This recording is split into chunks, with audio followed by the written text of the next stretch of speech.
I'm just a simple defense attorney. Silence! You are no longer worthy of your title. Foreshadowing. Ah, good. I finally found it.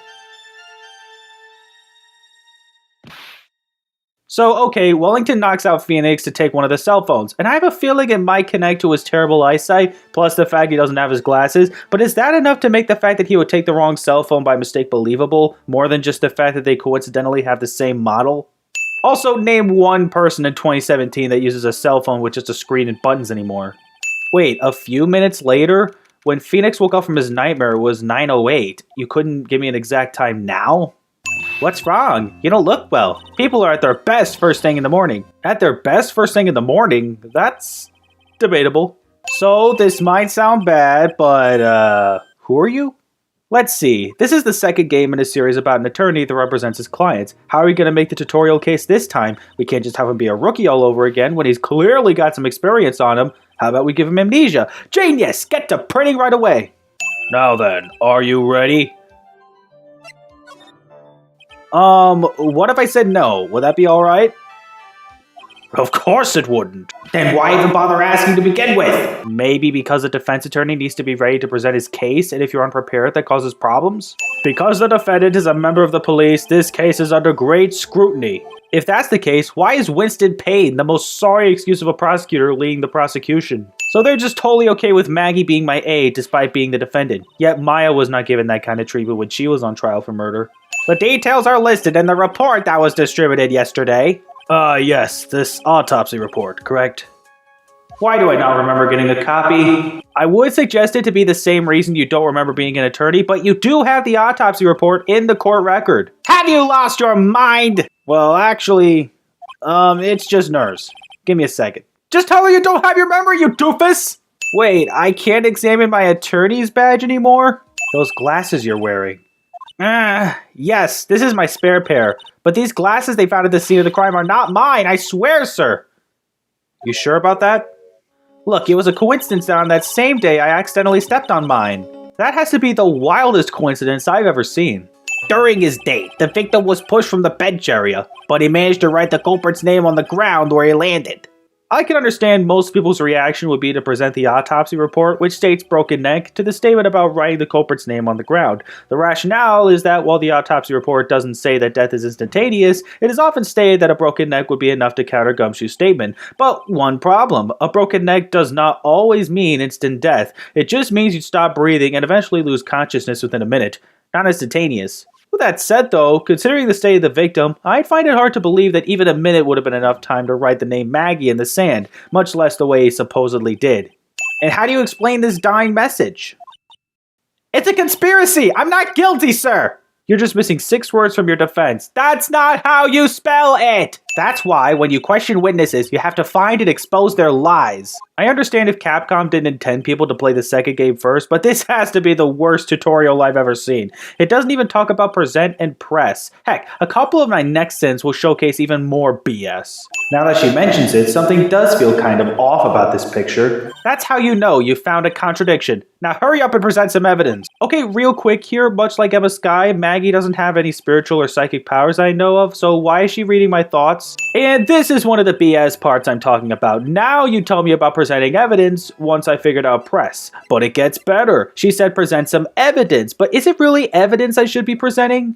You can also present people's profiles as evidence. Hold the freaking phone. Now you tell me that I could present profiles? Would have been nice to know before throwing me into the cross-examination. That wasn't even something you could do in the first game, except for a few select points and rise from the ashes, but even then, it's been consistent about points where you could either present only evidence or only profiles. Never has there been a case where both evidence and profiles are available at the same time, but then along comes Phoenix Wright Ace Attorney, Justice for All, granting me all range access to present whatever evidence or profile I darn well please. This seems like it gives me more freedom, but in reality, it just makes the game more stressful. But maybe the victim didn't know how to spell her name correctly. May I remind you that it was you who said the defendant is accused of killing her lover? See, this is why Winston Payne shouldn't prosecute a case where a police officer is being accused of murdering another police officer. Of course this is relevant. That glove is the key to this whole case. Yes! Bluffing to the max! Bluffing indeed. You haven't even seen the glove yet. Officer Prince really liked the color yellow. And that's why you had to special order it? Yep, that's right. That and one other reason. No one cares about your other reason, we'll just have to work it out in the next testimony.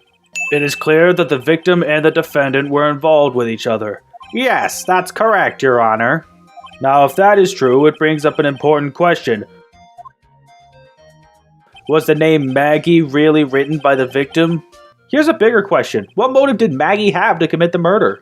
This one requires you to have basic baseball knowledge to point out the contradiction, and to be looking at the actual glove itself. Honestly, I don't think it's too bad, though, not just because I do have basic baseball knowledge. This one goes out to my homies who take issue, though. So, Detective, which hand did the victim use to write the name with again? That's easy. Look, it's obvious from this picture that it was... Wait a sec! Don't forget that the victim was left-handed. Do the police not have background checks on their personnel? With Officer Prince being left-handed, that should be raising questions on why his right index finger is near the end of the name. I object! Yeah, it's what I thought, Mr. Payne. Mr. Wright, I would like to know what your line of reasoning proves. What do you think it means, Judge? The victim was left-handed, yet the crime scene looked like he used his right hand to write the message. Obviously, this is fabrication of evidence. That's not all hard to comprehend. All right, you did it, Mr. Wright. Premature celebration. Amnesia? I can't believe my lawyer is trying to defend me in such a state. Why didn't you tell me, sir? Actually, that's a good question. So, my name is Phoenix Wright. What a weird name. Oh, please, you just have to cross-examine someone named Dick Gumshoe. This evidence is not called my business card, even though Phoenix always describes the evidence he has in first person. We agreed to meet up at 6 p.m. Dustin and I waited for the person to show up, but they never did.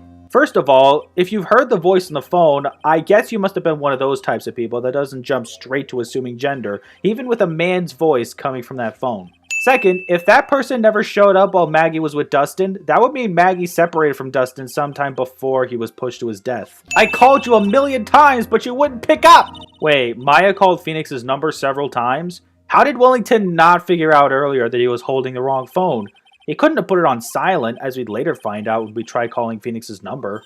Maya, actually, Mr. Wright is... Mr. Wright, recess is now over. Please bring the defendant and return to the courtroom immediately.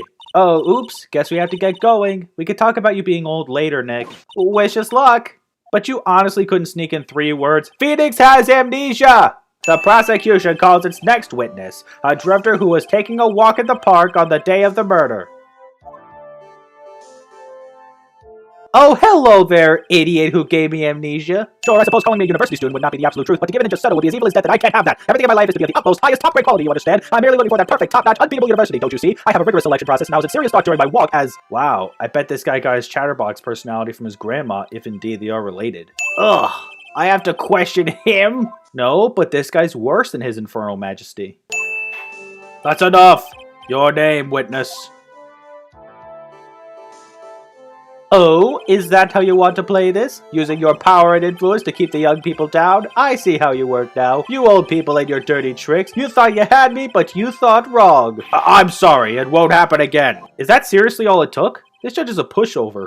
The only other thing I saw was the banana that fell with a police officer. Even though he got the detail of the item wrong because he didn't have his glasses, you have to admire his attention to detail. Is this Wesley Stickler before Wesley Stickler? I mean, he does claim to just be a university student. That was certainly a decisive testimony. Decisive? Nick, did you hear what he just said? Yup, and I'm in just as much disbelief as you. This is the first we've heard of a banana at the crime scene. You're one of those people! Yes, you know what I mean! You're like those people who refuse to accept Galileo for his Copernican theory. You're too used to your worldview to realize there are other new possibilities. Sure, in the end, we find out that it is in fact a glove, not bananas. However, when viewed from afar, I do think there's room enough for doubt, don't you? Jeez, for a first culprit, he sure has a lot of dialogue that just screams, hang me. And I'd be happy to oblige if it means shutting your trap.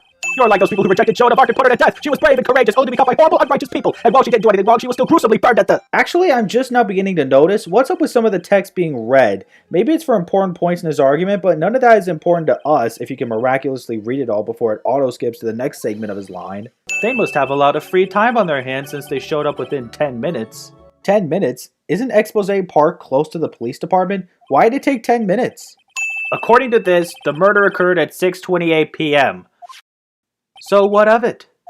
You said that you called the police immediately after the murder took place. However, by the time you had called the police, it was already 6:45 p.m.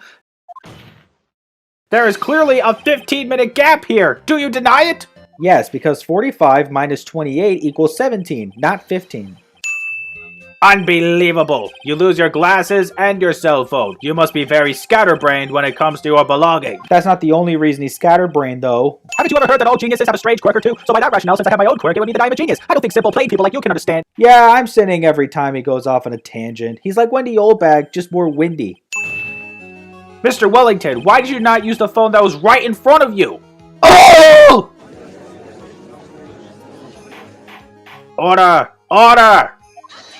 Well, what does reporting the crime a little late prove for the defense? Winston Payne was assigned to the trial of a police officer for the murder of a police officer, by the way.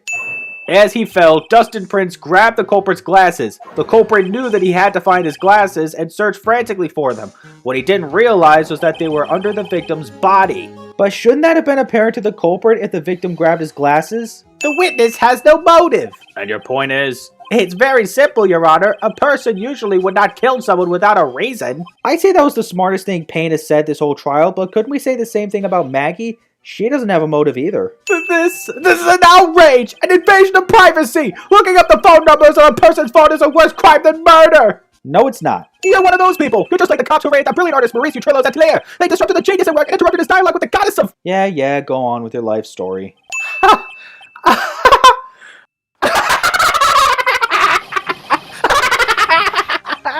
Sheesh, we haven't even nailed him as the culprit yet, and already you've lost your mind. Yes, Your Honor. Mr. Wellington must have left some prints on this phone.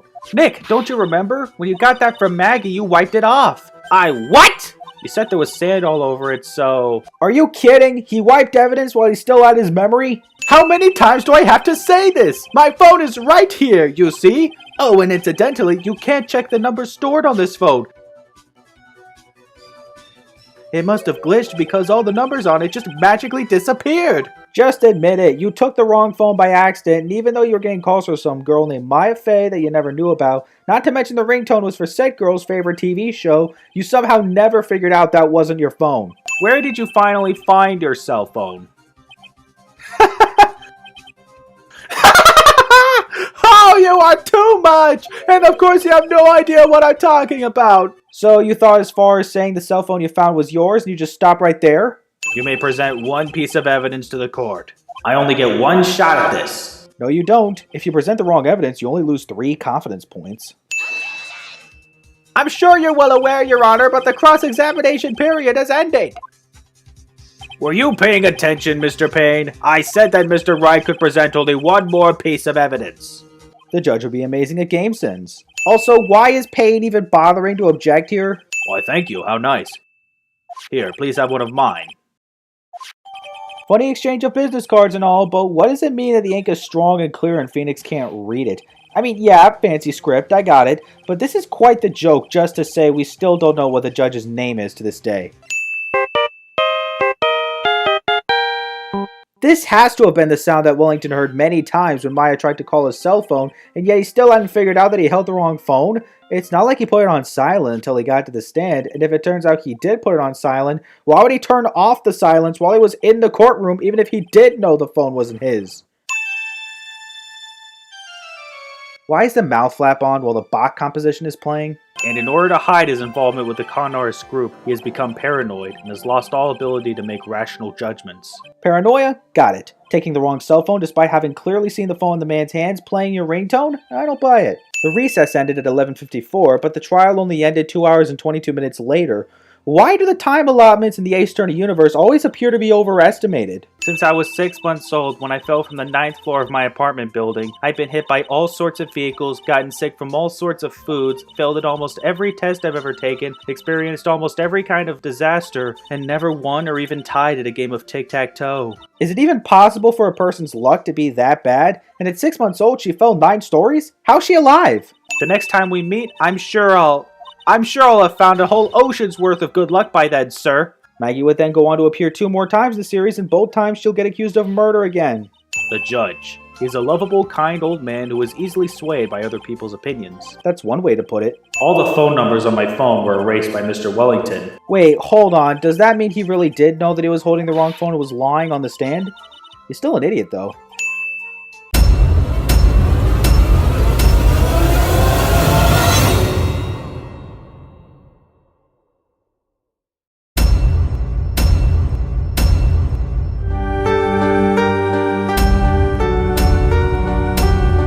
Oh, you gotta be freaking kidding me. Maya gets accused of murder again? Thanks for telling me right away so I don't get ticked about it later. What depressing rain. Yet the outside of the office suggests it's a clear, sunny day. Why on earth would I want to kill that nurse? She's the one who killed those 14 patients, not me. Well, it's not like there's evidence for either argument, so you'd kind of be stuck in an impasse. All you could really do is fire the nurse responsible, assuming you hadn't done that when the malpractice took place. This just won't do. My clinic isn't seeing nearly as many patients nowadays. Do you understand what that means? It means they're not coming to my clinic! You don't say. If it were me, I don't think I'd want to go either. You're right about that. He seems like the kind of guy that yells a lot, and I don't want to deal with that in a doctor's visit. Maya Fey. You know this girl, correct? Maya? Why would he know her name? I heard you were working under her for a little while. No, I was working under her big sister Mia for a little while, and Mia is dead now. I worked under her? Yes, am I wrong? She told me, so I'm not quite sure if... Oh, Maya. Doesn't it seem a bit much that she'd say something like that, even with her lightheaded personality? I guess she's learned to accept her responsibilities and become an adult. Quite literally, given she is now 18 in this game. She said that she wouldn't do the channeling without first seeing you again. It's a good thing she set the condition, otherwise I would have had a lot less time to investigate Faye Manor and get the leads I need. Wait, hold up. Dr. Gray came to the office on June 16th, and Phoenix doesn't come to Crime Village until 3 days later? What was the holdup, I wonder? It was only 2 hours by train. If I had known you were this close, I'd have visited more. No, you're not allowed. I already decided, you know. Until I become an adult, I have to work hard and be strong by myself. Well, now that day is here. Are you done pushing yourself? I wouldn't take a crazed killer as a client. Yeah. Yep, she's a medium too. Pearlie's a real genius when it comes to channeling. Better than Maya, apparently, and at only 8 years old. I can't believe they allow such misguided reports on the public airwaves! Tell me about it. Yes, a confession. Pay attention. I'll have her write this. 1 year ago, on May 2nd, 14 patients died due to my negligence. And then on May 24th, I fell asleep at the wheel and died in a car accident due to my further negligence. I'm sorry and I apologize for being negligent. The purpose of Dr. Gray's channeling appointment is to prove he didn't have involvement in the malpractice or the car accident, yet this is the best plan of attack he had? If I saw a signed confession like that, I'd recommend this guy be sent to a mental hospital. Ah, I had wanted to speak with you about a certain incident, good sir. It would seem that perhaps you asked too much of Mystic Maya in performing your duties. First of all, what incident is Morgan even talking about? I've worked 3 trials with Maya by my side so far. She could be referring to any one of those 3 trials. Second, what do you mean I asked too much of her in doing my job? I mean, yeah, she was still an inexperienced medium at that time, but saying I asked too much of her is kind of putting a slant on it, don't you think? So why do you add Mystic to Maya's name? Isn't that a little strange? Phoenix, a grown adult, asks the type of question a 5-year-old would ask about foreign nations. I mean, technically, Karine Village is in the same country, but still. Because the spirit of a person who dies in a traffic accident is usually very strong, it is usually easier to call that person to our world. So, assuming I have this right, cause of death determines how easy it is to channel someone. Why should cause of death factor into this in any way? Oh, well, I'll be. It's Mr. Phoenix Wright. How you been? Haven't seen you in, what, a year? Well, half a year, but sure. Lot of heart, huh? I've been judging her harshly because of that case, but I guess looking back, we had some good times, too. Most of which involve scrutinizing a photo taken with her camera and breaking it to her that Gordy doesn't exist. Hold on now, Granny. Granny? Come to think of it, how old is Morgan anyway? Her age isn't listed in her profile. Lana, at a time like this? Times like this are perfect for snapping up shots. Might even make for some perfect evidence. Detective Gumshoe just arrived at the crime scene and Dr. Gray's body has already been taken out. So like, a murder is that thing where like, one person kills another, right? Yes, a person has killed another person. Oh, that's...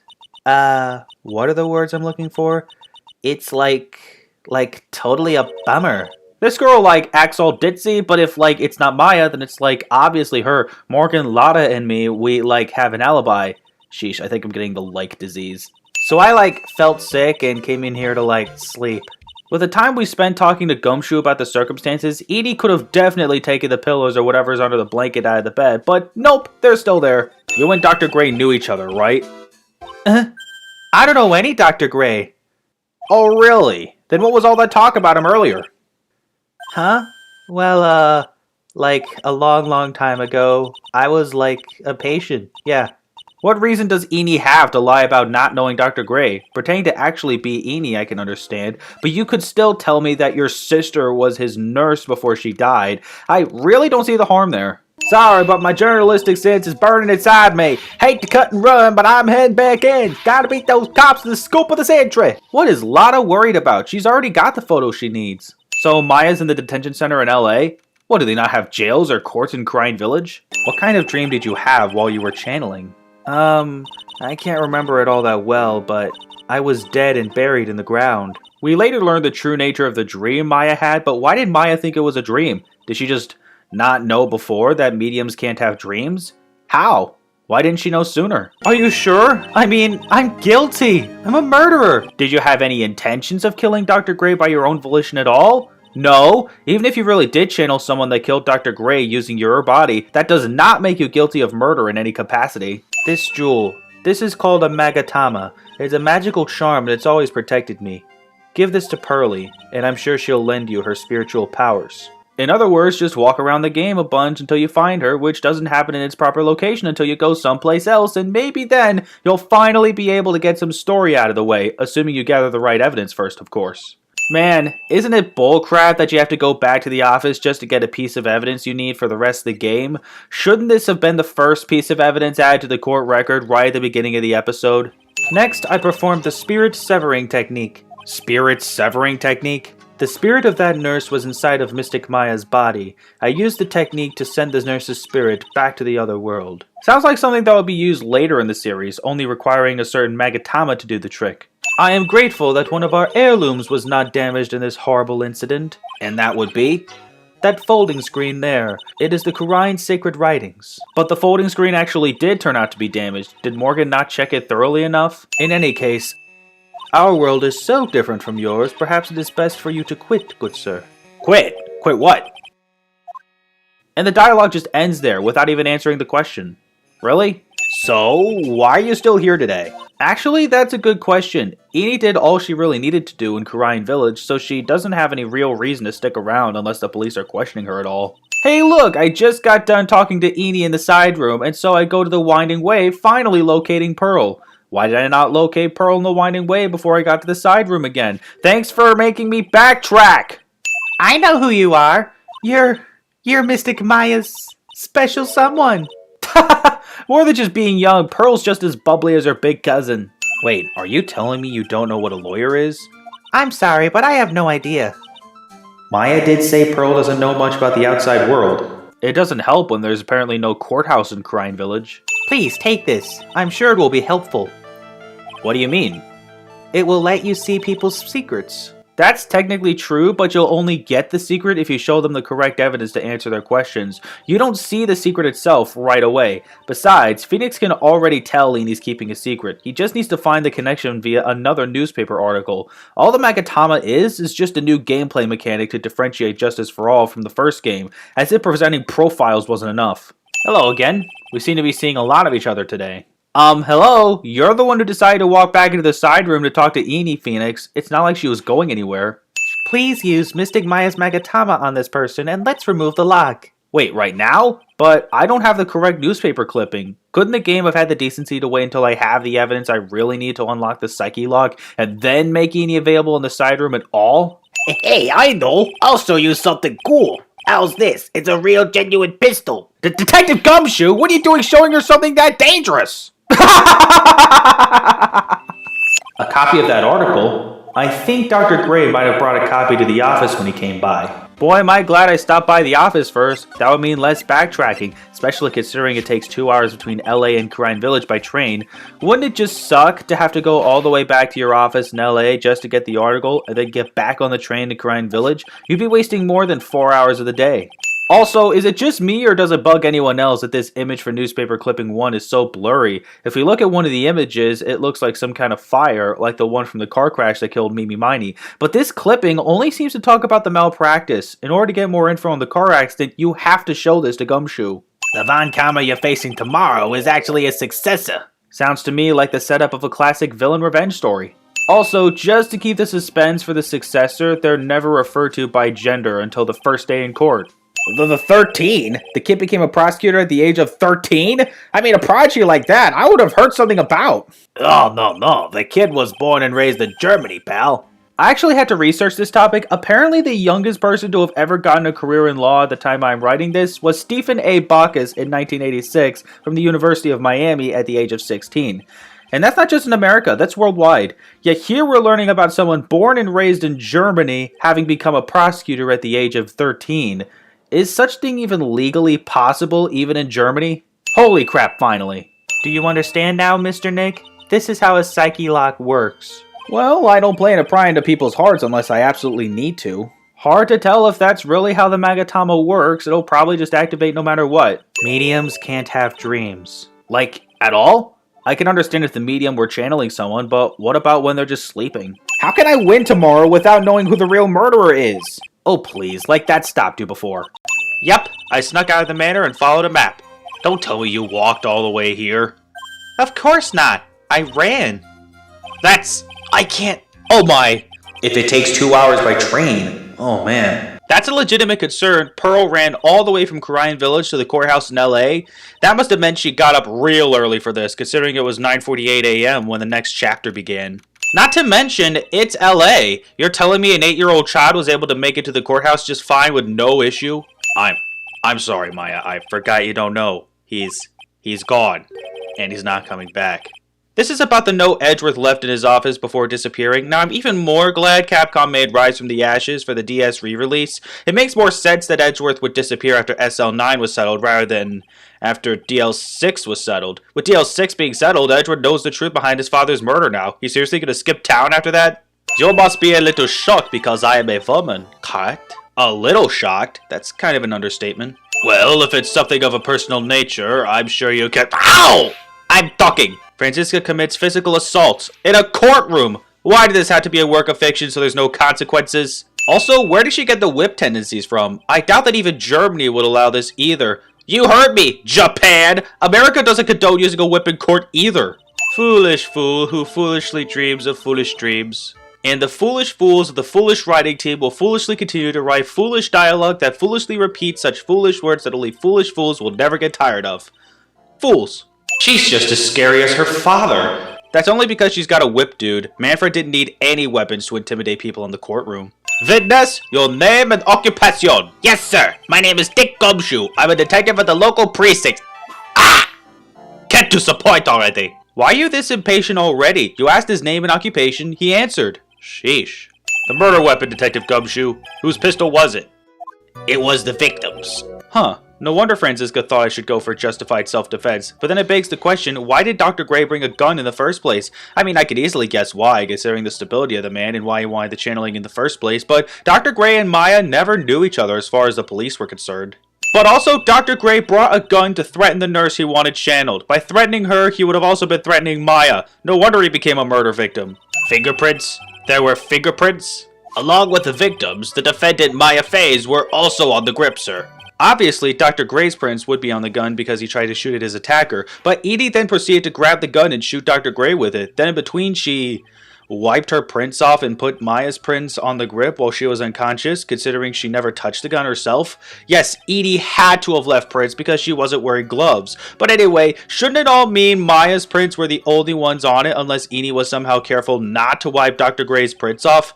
I'm sorry, but it just doesn't make much sense. Are you sure he was stabbed first, then shot? Yup, sure as sure can be. One look at the wounds and you'd come to the same conclusion too, pal. A fool is a fool who will only listen to the foolish opinions of other foolish fools. A pistol shot to the forehead at point blank is certainly enough to kill instantly.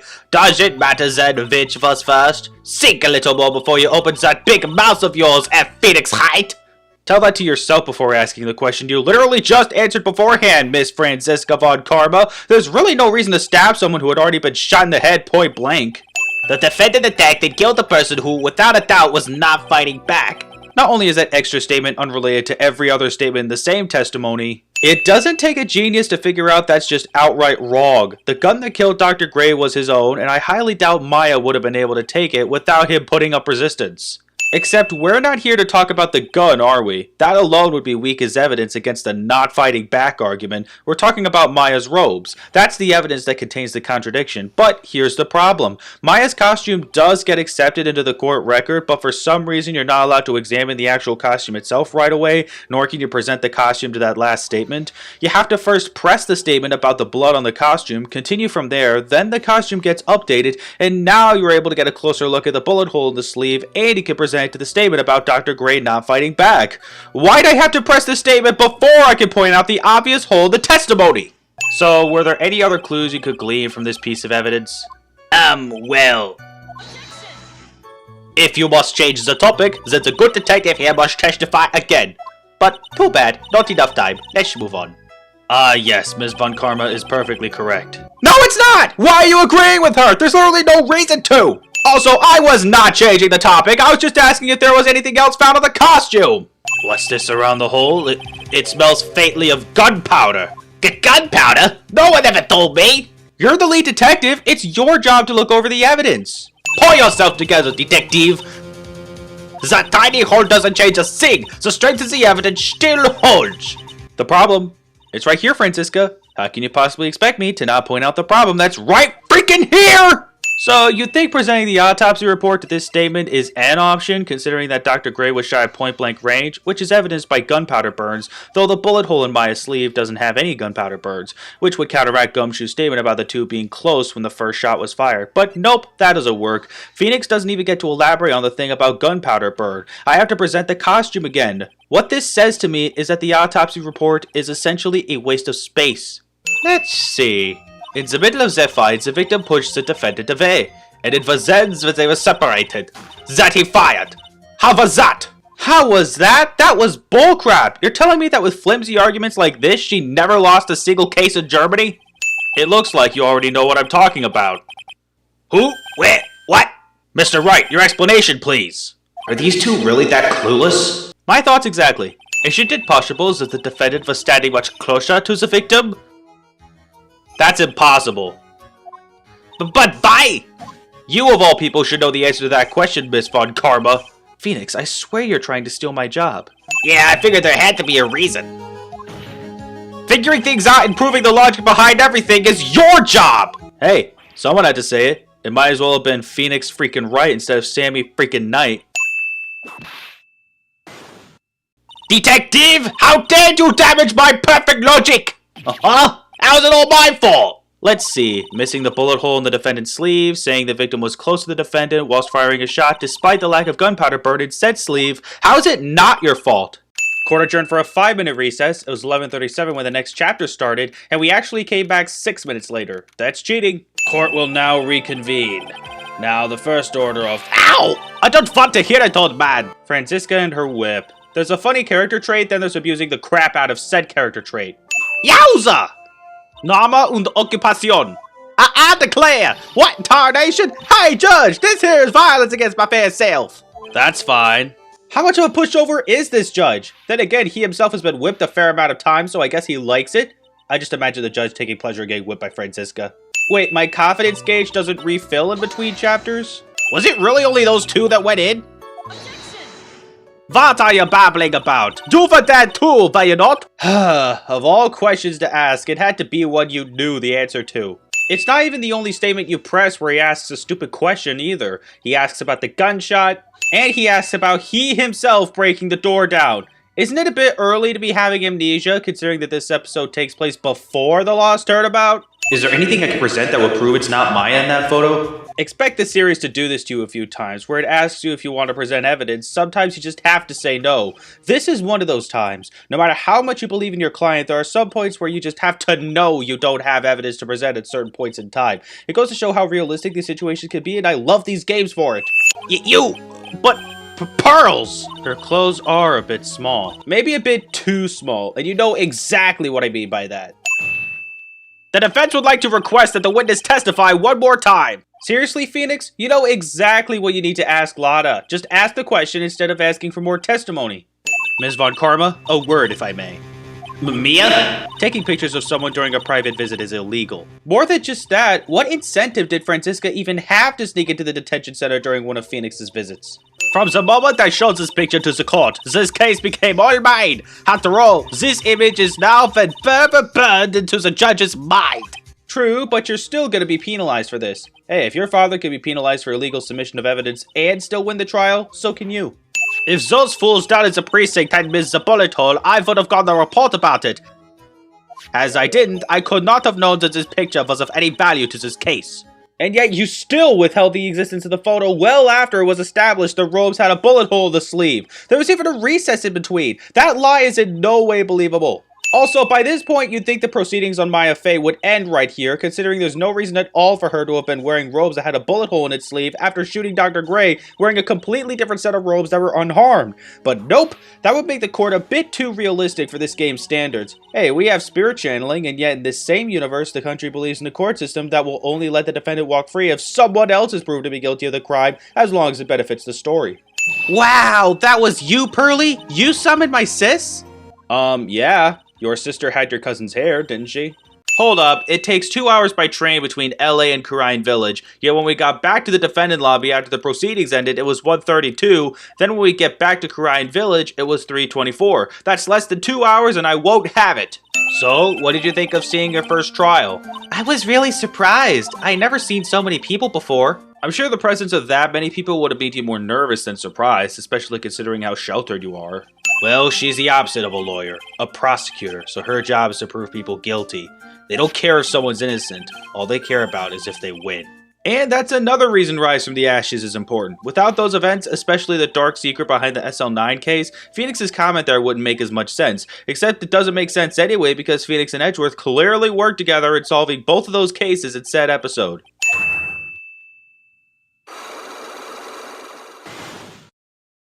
Ah! I guess you can see through my lie, huh? Yep, now why not make my job easier and tell me about it? Yes, if she finds out that I was playing in the leftover trash, I'll get a spanking. Ah yes, the type of parents that think violence is the proper discipline, even though it's blatantly not and you should be ashamed. So of course, in that incinerator is the costume that the killer was wearing in the channeling chamber, but it wasn't sticking out of the incinerator yesterday, so why is it sticking out now? Everyone knows that the lady that founded the Korean channeling technique was Mystic Ami. You don't have to get upset with me. Thank you! It's super annoying when people are like that about, well, anything. Finally, my chance has come. I've waited for this day for so long. These are the kind of words that no non-villains would ever speak. How many times must I tell you before you understand, good sir? They are to be addressed as Mystic Maya and Mystic Pearl. You said that about Maya. You never said that about Pearl. Thanks for the foreshadowing. So the master is, Maya's mother, right? Mystic Misty. She is a brilliant medium. You're not gonna scold me for calling her Maya again? No? Okay. About 16 or 17 years ago, Mystic Misty failed at channeling a certain spirit. No, she succeeded at the channeling. The problem was that the spirit she channeled named the wrong suspect. So in order to get in some story progression, you'd have to go all the way back to the detention center in LA from Kurine Village, and then once you're done talking to Maya, go back to Kurine Village. That doesn't make sense from a storytelling perspective. Phoenix is wasting 4 hours of the day by taking the train twice between Kurine Village and LA just to gather information. By the time it gets back, it's probably around 8 p.m. Every time I thought our goose was cooked, you managed to turn it all around. I bet it would make a great Hollywood movie. It really would. The whole Ace Attorney series. What are you waiting for, Hollywood? Greenlight that crap like other video game movies. I want to know what she was doing at the time of the murder. Huh? Wait, Nick, you don't think she did it, do you? Maya's still quick to jump to conclusions. This conversation's going real great. So, about this ball. It's nothing really special, just a plain old ball. Sure thing, Maya, just a plain ball with the Steel Samurai branding on it. Nothing special about that at all. While I'm at it, where exactly did Pearl get this ball from if she's never left the village? Did Maya buy this from LA and bring it back with her to Kurine Village? That sounds a lot like a Maya thing to do, and I bet she used Phoenix's money to buy it too. It's so old, so it's not that weird to have a few cracks. Her voice is shaking. How can you tell that urn has been broken? Well, for one thing, it looks like it was sloppily glued back together. Looks all rough and bumpy and stuff. Oh sweet, I get some of my confidence gauge back. Though strange how it didn't refill when I came back to the investigation at least. Don't worry, Morgan will never know, okay? Oh sure, she's definitely not gonna notice an urn that says I am right there on the winding way when she goes that direction. I don't suppose you can forgive a gal like me. Sheesh, you could make Phoenix into a heartless jerk by not forgiving Lotta. Here, I'll give you the clinic's address. Maybe you can find out something. Maybe? What's that supposed to mean? Well, see, actually, it was gonna be annoying, I reckon, so I didn't actually go there. This country gal's an investigative photographer, people. Yes. Are you here to visit the patient? Great, now I'm really in for a dizzying chat. Don't you dare start that Sweetums thing with me! If you don't behave, you'll get yourself tossed out of this hospital! You totally should kick him out. I thought this was a medical clinic, not a mental clinic. Is it both? What do you know about Ms. Eenie Miney? Now you're talking! Yes. Oh my gosh. If creepy doctor guy perving on young ladies isn't your thing, wait until you play the next episode. Well, you know, I think I can let you in on a little secret. What's that? Yes. Actually, I'm not the real director. Are you kidding? Anyone with half a fly's brain knew that! True, so why does this guy still take the director's lab coat and pretend to be the director? Does he really think that many people are stupid enough to believe it? Wouldn't you think director should be put in quotations since this isn't the actual director himself? Obviously, this is important information, but it contradicts the opening cutscene, at least if you're playing the English localization like I am. The reason for this is because in the original Japanese version, because it takes place in Japan, the car Mimi Miney was driving that night was an American car, since Japanese cars and roads operate the opposite as in America. Driver's seat is on the right, and you drive on the left side of the road. If you play the Japanese version and follow the woman's escape from the wreckage, there's no contradiction. In the American version, though, they had to change where the car came from so that the contradiction of which side Eenie was on could still stick. So it became a British car because British cars and roads operate the same as in Japan. But the opening cutscene, no matter the region, is still exactly the same, making it look like the woman got out of the driver's seat, which, as we found out later, she actually did, but she's still just getting on the left side, even though it's a British car. What, they couldn't just flip the images for the English translation? Right now, the master is this medium named Misty Faye, but the one that was really supposed to be the master was that old granny. Life's not fair, is it? You see, I shall never be the master. Do you know where Eenie is, Lotta? Yeah, I saw her not too long ago. She's hanging around that garden in the middle. Oh wow, I was totally not gonna go there anyway. Thanks. I mean, like, this person has, like, the same name, but she's totally not me. My name, Eenie Miney, is, like, pretty common. What in the world are you babbling about? Your sister's name, Mimi Miney, is in here too. Like, totally, wow. What a scary coincidence. I'm totally getting, like, goosebumps. Why is Eenie even trying at this charade? Why not just admit that the Eenie Miney spoken of in the article is in fact you? You got nothing to lose. Okay, so, like, I was in an accident, sure. But that's, like, totally not related to this murder. Enough playing dumb when you're blatantly outnumbered! You know what, the Megatama is a cool gameplay gimmick, but imagine how frustrating it is to deal with in real life. Everyone else has their age listed in their profile, but for some reason Mimi Miney just says deceased. At least put whatever age she was when she died, followed by deceased. At the time, I grabbed for my purse and escaped from the passenger side door. But you don't have it with you in this image. It seems simple, doesn't it? What do you mean? But it would be very hard to catch me. Actually, I'd say impossible. Killer girl who I knew to be a killer reveals to me that she is a killer. I'll show you something cool. Here, look, it's a real piss. Detective, do not upset me further. Phoenix got upset about it yesterday. What made you think the kid's own mother would be any better? No! Bullcrap! I took Pearl home by way of train. It's 3:24 when we arrive. I spent a bit of time there before going to the detention center in LA, then back to Kurian Village, then I pay a visit to the Hottie Clinic, then back to Kurian Village, and then the detention center in LA again. I have no idea how far it is between Kurian Village and the Hottie Clinic, so for the purpose of determining what time it should really be, I'm only adding up the variables I do know. It takes 2 hours between LA and Kurian Village by train, so for 3 total trips after 3:24 p.m., plus however long you spend in Kurian Village, it would have to be around 10 or 10:30 p.m. when you visit the detention center one more time. Maybe even 11 p.m. depending on the train schedule. Why is it that the Ace Attorney series always have to be so off when it comes to time? Mia, you know something, don't you? About the real murderer, I mean.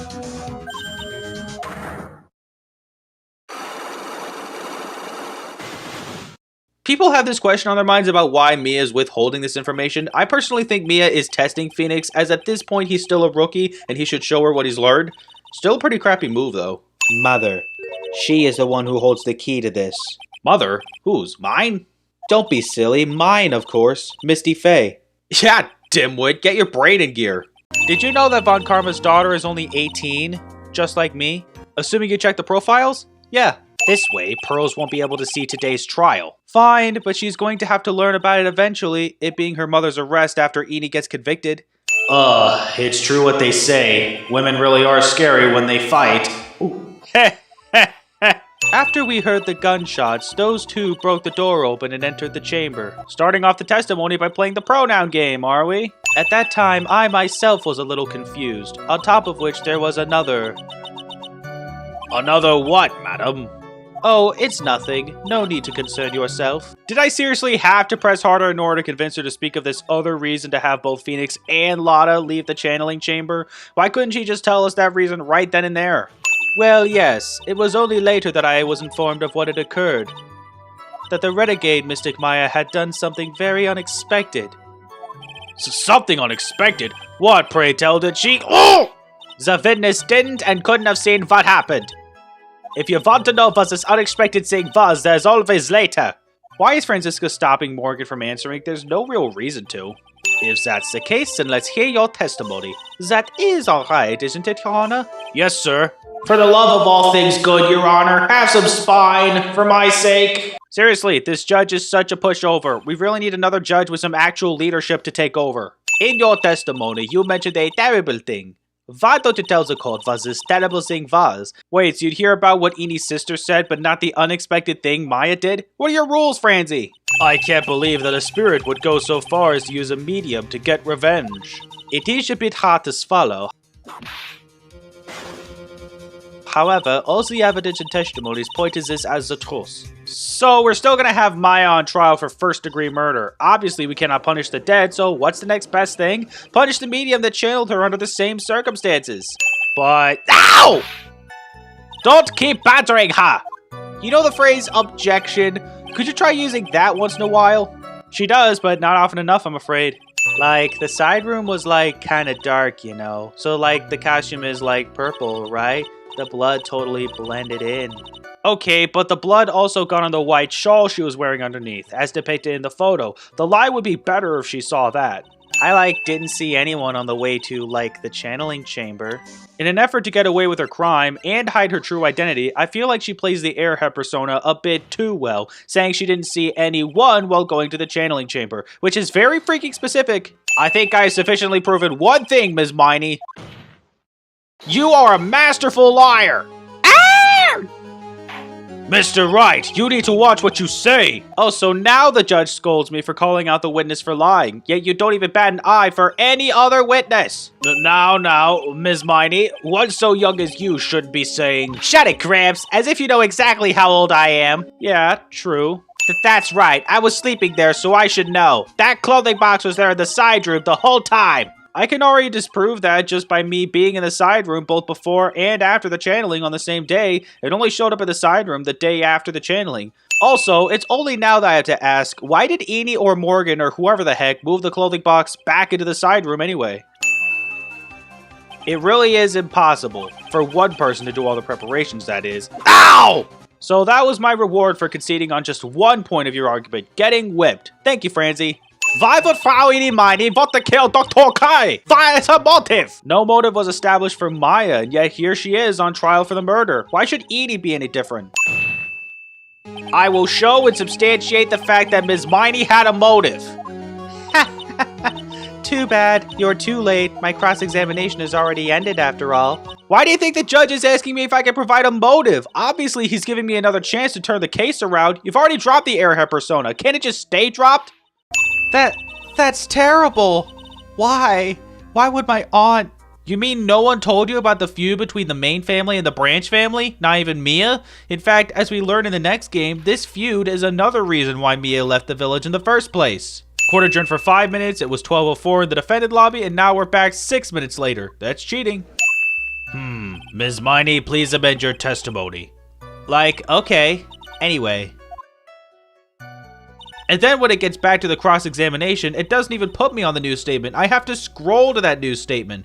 Why? Witness, when did you receive your driver's license? Like, last November. And we're just gonna accept this without any evidence of such thing, huh? No documents to prove it to be true? Okay.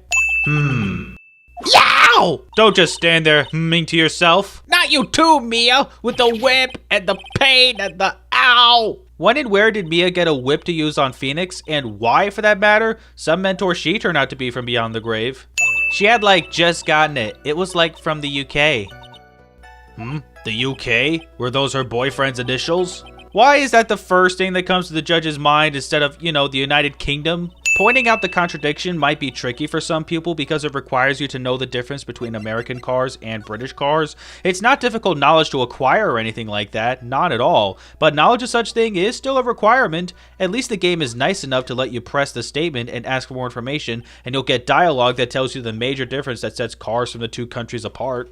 What is that Mimi is holding in her hand? Is it supposed to be the beret? It looks a little small, so I guess it's just a little piece of it after it got ripped to shreds from all the times she stretched its fabric while freaking out on the stand. I believe there are still a few unsolved riddles here, such as, why did Ms. Miney choose to go with such a complicated plan? Did we already establish it was so Dr. Gray wouldn't find out about the fact that Mimi Miney was in fact alive?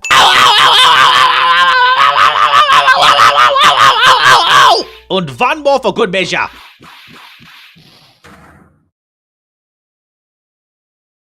Phoenix! Hang in there, Phoenix! Phoenix! We interrupt Phoenix Wright Ace Attorney Justice for All to bring you Metal Gear Solid. Also, yeah, no. Phoenix is totally dead after all those lashes. Also, is this why Franziska wasn't prosecuting the Lost Turnabout? She finally got penalized for whipping the crap out of Phoenix? What would have happened if Mimi hadn't shot Dr. Gray? I mean, we broke in because we heard a gunshot. I think Mimi Miney had planned to open the door to the chamber herself. And then you and Lotta would have witnessed quite a scene. A possessed Maya Fey who had just committed a murder. Not sure the plan would have ended any differently, though. Wait, date and time unknown? Why?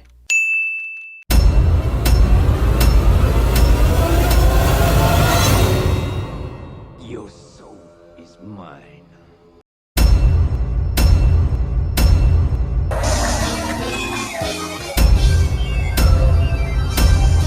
So this episode is supposed to take place in December, with the English localization of the game taking place in California. With that being the case, where in California is the Very Big Circus supposed to be? California doesn't get much snow. Out of all locations in America for the English localization to take place, why the heck did they choose California? Or, excuse me, I guess the fan-accepted name is Japanifornia, given the Japanese influence that we see throughout the series in spite of the different country. Alright, Nick, I'll see you in 2 hours at the detention center. Huh? What? See you there. You still got plenty of time to clean up your office later. Does it really take 2 hours to go from Wright & Co. to the detention center? No, stupid question. Of course not. But 2 hours still sounds like plenty of time to clean up before meeting Maya at the detention center. Maybe he used his magical skills to deal death with a sleight of hand. You spelled slight wrong. Uh-huh, I thought you would pick that one, sweetie. The Ace of Hearts! Ah! He got it, Nick, look, he got it! Here we are, back with the hyperactive fangirl cliche right out of Turnabout Samurai. Seriously, does every third episode require Phoenix to represent someone based on Maya's recommendation? Spoiler alert? Well, no, but it is weird how it happened twice. Hey, what about my card? Think of it as a souvenir. You mean to tell me Phoenix is able to keep the card he selected from Max? How? I thought they were talking to him with a glass barricade between them. Absolutely fabulous! Absolutely cringe-inducing. Yeah, you hit that nail on the head. There was a trophy and a bust. It was it was an amazing day. See, even Max thinks he's using the word fabulous a bit too much. Someone smashed him over the head, I hear. He was slumped over on the ground. Not necessarily on the ground, just over a trunk, but go off, I guess. The police questioned me at length. Questioned you about what? About everything. I was the last one to see the ringmaster before he was murdered. I saw him last evening, in his room. So then, why were you arrested? What do you mean, why was he arrested? Didn't he just tell you? It was because he was the last to see the ringmaster. Great, I had to present my attorney's badge just to get him to realize, oh, I've been arrested. Because that's so hard to believe when you're talking to a lawyer with a glass barricade between you and iron bars at your window. Why do you keep looking at me with such a sad look on your face, sweetie? But because you've been arrested for murder. Oh, don't be ignorant. They wouldn't arrest someone like me. Why is that? Obviously, because I'm the fabulous Maximilian Galactica. Oh, and I guess they wouldn't arrest Bruno Mars because of his fame. Quit joking around. You've got to be pulling my magic wand. Absolutely not, just my own. Wait, that's not right either. Forget I said anything. Sir, you're a lawyer, right? Huh? Yeah, I'm an attorney. Please, help me. I didn't tell nobody. What a real shocking twist. A fabulous performer turns out to be a dumb southerner. This is gonna be a fun man to defend. How is it you guys always seem to know when I'm working a crime scene, pal? Because you're always working, detective. Yeah, but is there seriously no other detectives in the homicide department to lead these cases that Phoenix takes on? The fact that it's always Gumshoe that Phoenix meets seems a bit more than a coincidence, wouldn't you say? Do you know who will be the prosecutor in court tomorrow? Of course. It'll be Miss Von Karma. She isn't gonna hit me with her whip again, is she? What do you have to worry about? You only have to see her in court. Seeing her in court is exactly what I'm worried about. He died outside in the cold. A pretty sad way to go out if you ask me, pal.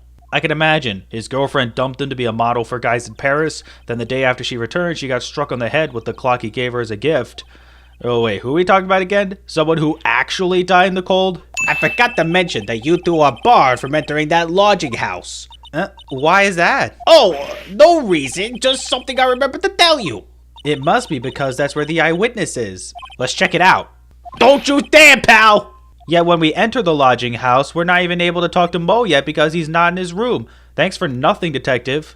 And also, thanks for doing basically nothing to stop us. Wow, this is where they all perform, isn't it? Nick, do some somersaults. I'm not doing any somersaults. Why not? You look like you'd be great at it. Why do I look like I'd be great at somersaults? I would have said that I don't want to ruin my good suit, but that kind of argument works too, I guess. Tiger! He's coming this way! Ah! And that was Ace Attorney. Can I go now? Ah, a ladder. It's just a step ladder. What's the difference? They do the same thing, right? I think you should stick with the basic facts of the matter. Okay. It's not even worth arguing with her on this one. For one sole reason. We've had this kind of discussion before, and this time you're going further to call it just a stepladder. It is, in fact, a type of ladder, right? For someone whose father was just murdered, she seems awfully perky. Phoenix has a point. Even if I know the reason, I'm not sure being sheltered is enough for her to be all smiles. Regina, what's the matter? What's on your mind? I'll tell you, Maya, but just you. Teenage girls. Regina told me that someone professed their love to her. Professed their love? Not only that, it was Maximilian Galactica. What? A man who's just old enough to drink professed their love to a 16-year-old girl? Not only that, but the ringmaster's daughter? You're not kidding. 2 people in one day? Even I want to profess my love for her. Me too. She's so cute. Oh gosh, please, no more fan art inspiration. So many posters that they aren't likely to miss one, are they? Maya, we're supposed to be the honest ones here? But you didn't even notice that I took one. Interesting. In the first game, she needed to ask Phoenix first before she went and did something stupid, like ripping off the blockage of the drain in the Global Studios employee area, or taking the party poppers left at Gourd Lake Public Beach. Now she just takes things whether Phoenix approves or not. You can't just go rummaging through people's coats. You always make me feel like I'm doing something wrong. Well, you did just take one of the posters off the wall. Hey, I'm Benjamin Woodman. Your last name is Woodman? Woodman. Oh, this guy's cool. Yeah. Hello? Kablamo! Congratulations! You're the big wiener! Oh gosh, no. No! I don't want to be the big wiener. Not with this tool around. To celebrate this momentous occasion, would you care for an organic grape? Just one. Did you get my joke right there? Aha! Aha! Aha! Aha! Aha! I welched on giving you more than one. No. If it was funny, it is your duty as a human being to laugh. Why do you think I'm not laughing? No wonder people don't like this guy. And you know what? Just so I don't waste too much time, I won't point out every joke, but there's so much more wrong with these jokes, so I'll still assign sins on them. For now, I'll just send every joke at once, including this one. Clowns are always funny in my book. Pennywise and the killer clowns from outer space would like a word with you. You sure have great taste in clothes, girly. Look at that garb. You look just like Greta Garb. Oh! Ah, reference to Greta Garbo, a Swedish-American silent film actress. Everyone's going to get that. I'm sorry, Mo. Nick was born without a sense of humor. So are we as the audience, apparently. When you've been a performer for a long time, your act starts getting a bit stale.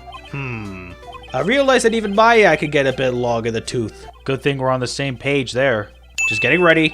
Okay. Do you know why I, Phoenix Wright, am a great lawyer? Because I'm right all the time!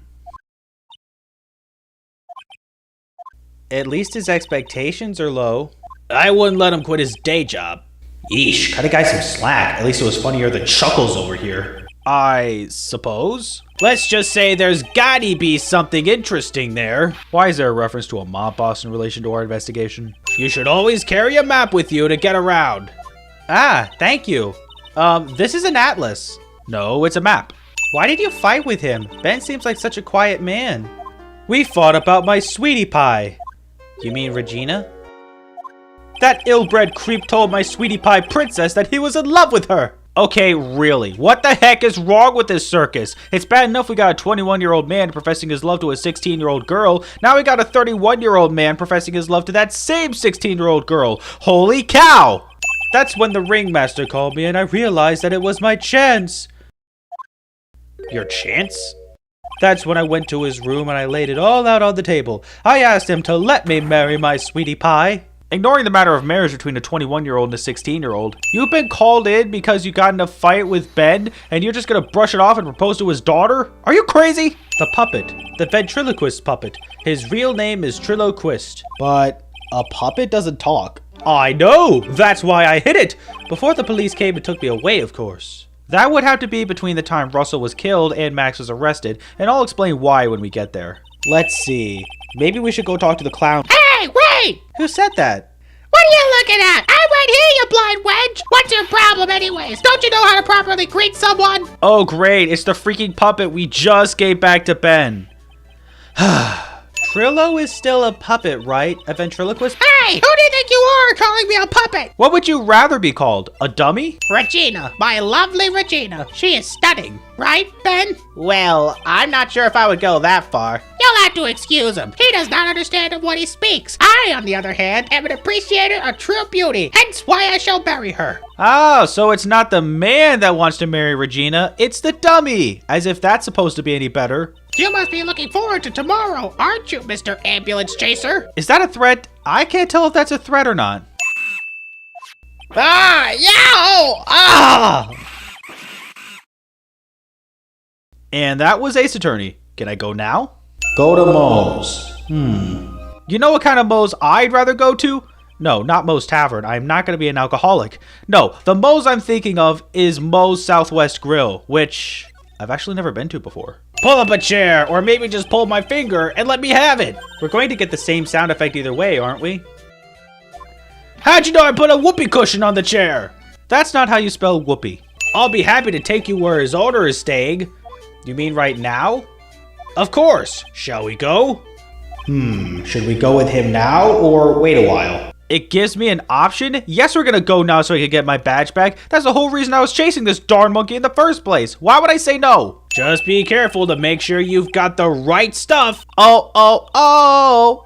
Oh, oh, oh. Holy cow. There's a fork and a mirror. Everything's shiny. Whose home is this? Money's or Ariel's? You don't think I should fly, do you? Huh? You know, you've got to make a good first impression. When I enter the room, maybe I should fly in and warm up the crowd a little. Right, and how do you plan on doing that? Oh, sweetie! What is it this time, Max? Why don't you try flying into the courtroom? Forget my first question. Isn't Regina the sheltered one, not Max? And now for the case of one. What? Francisca's at it with the whip again. Is she just never gonna learn not to use it in court? I guess being born with the name Von Karma is a free pass to be arrogant and annoying. Maya would be amazing at CinemaSins.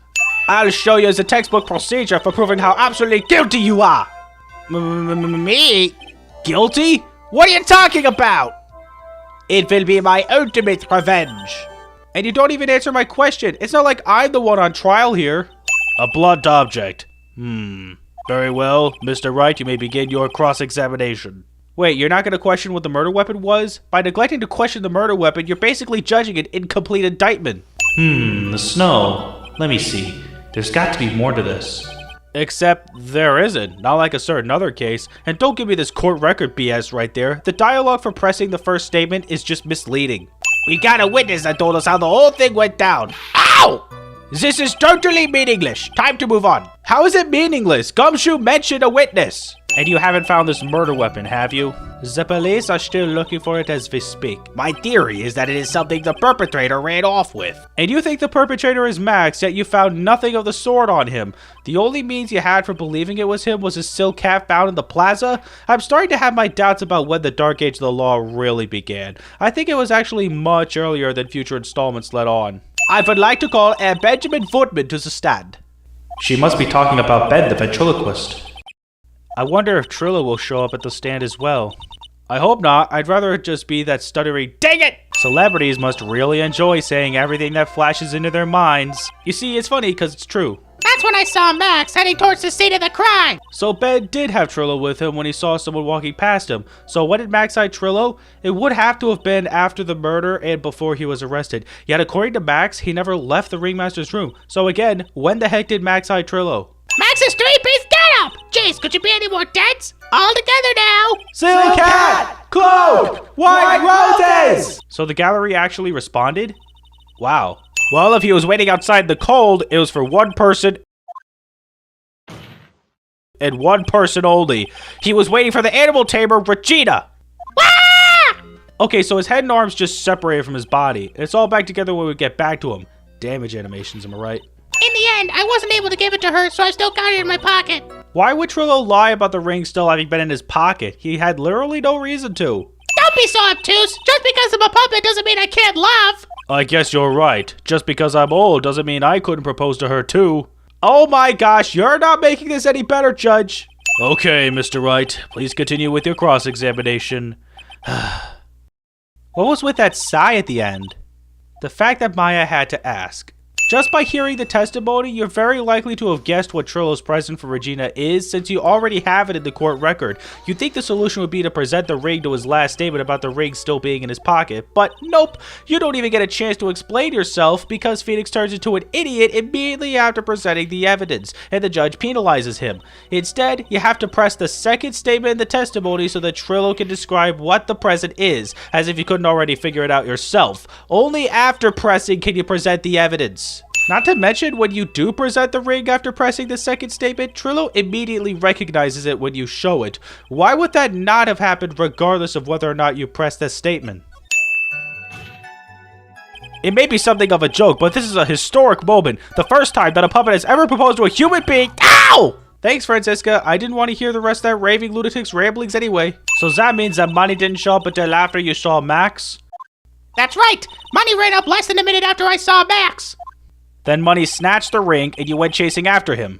How long was it until you came back to where you were waiting? Well, let's see. I'd say about... I suppose 5 minutes, I think. So the victim could have arrived on the scene in that 5-minute stretch. So let's see if I got this supposed series of events right. The prosecution argues that first Ben saw Max, then Money stole the ring and Ben chased after him, and within the 5 minutes Ben wasn't there, the victim showed up? What kind of prosecuting prodigy is this? I didn't tell a single lie. Honestly, I just... Well, you did say your engagement ring was still in your pocket, but that turned out not to be true. Money stole it and you chased him. Well, at first I thought it was the old man, but... Once I got a better look at him, it was obviously Maximilian Galactica. And by better look, you mean the silk hat, cloak, and the white roses. And from that, you seeing it to be Max, that was the mistake. And again, with the overestimations, nearly 2 hours passed, yet all we heard was a summary of the case and a puppet's testimony. I went straight to the ringmaster's room, still dressed in my stage clothes. But when I got there, I went ahead and took the costume off. Which means... It means that the ringmaster could have taken his costume and went out looking like Max. Fabulous! That's a fabulously possible possibility! Just tell us if it's true or not, Max. You were there. You should know. Why would the ringmaster want to dress up like me? Isn't that a bit strange? It really is. I can understand if it was cold out, but for that, all he needed was the cloak. The ringmaster had no reason whatsoever to wear the silk hat as well. It's almost like he wanted Max to take the blame for his own death. The recess was supposed to go 10 minutes, but it actually took 12 minutes. That's cheating. A pitiful clown visits the unfortunate distinction of having seen the entire thing. That's not the only unfortunate distinction that Cloud has. In West Cloudopia, born and raised on the playgrounds where I spent my 20 days. Great, now he's got to rap a parody of Fresh Prince of Bel-Air, just to add to the stupid jokes. Not just that, he parodies 2 sections of the opening scene. 2! So that's 2 sins. I'm just not used to being in court. I've never been in a courtroom in my life. I wasn't quite sure what joke is best suited to this sort of occasion. It's not like you spent your entire life in the circus, unlike the ringmaster's daughter. You know better than to tell jokes in court. But this atmosphere is very nerve-wracking. I decided to try making everyone laugh. Seriously, everyone, what do you think of me? How am I doing? Boo! Either give your testimony or get off the stand! I'm afraid that if you push this witness too far, it would bring disaster upon the court. Trust me, I've talked to him personally. I know how much trouble he could be on people's ear canals. If you cause this clown to stray from the facts, I'd hold you responsible. Why am I responsible? I'm not the one with the corny jokes. True, it's the prosecution's witness. She should be responsible for the witness's behavior. How exactly am I supposed to make a joke about 10 o'clock p.m.? Now 8 o'clock. That's something a clown can riff off of. Let's just pretend it was 8 o'clock. That way I can make a great joke. Why is he giving me the option? Obviously I'm gonna pick no because I don't want to hear another joke from this idiot. Come on, Nick, just listen to his joke. There are 3 reasons why I don't want to. 1, I probably won't laugh. 2, I'll get hit with a penalty. 3, I'll get whipped. Will the witness just proceed with his factual testimony? You are so boring. What, you want me to lose consciousness again? Some assistant you are. Oh yeah, that's right. I forgot to mention that thumb, didn't I? Ow, yow, ow!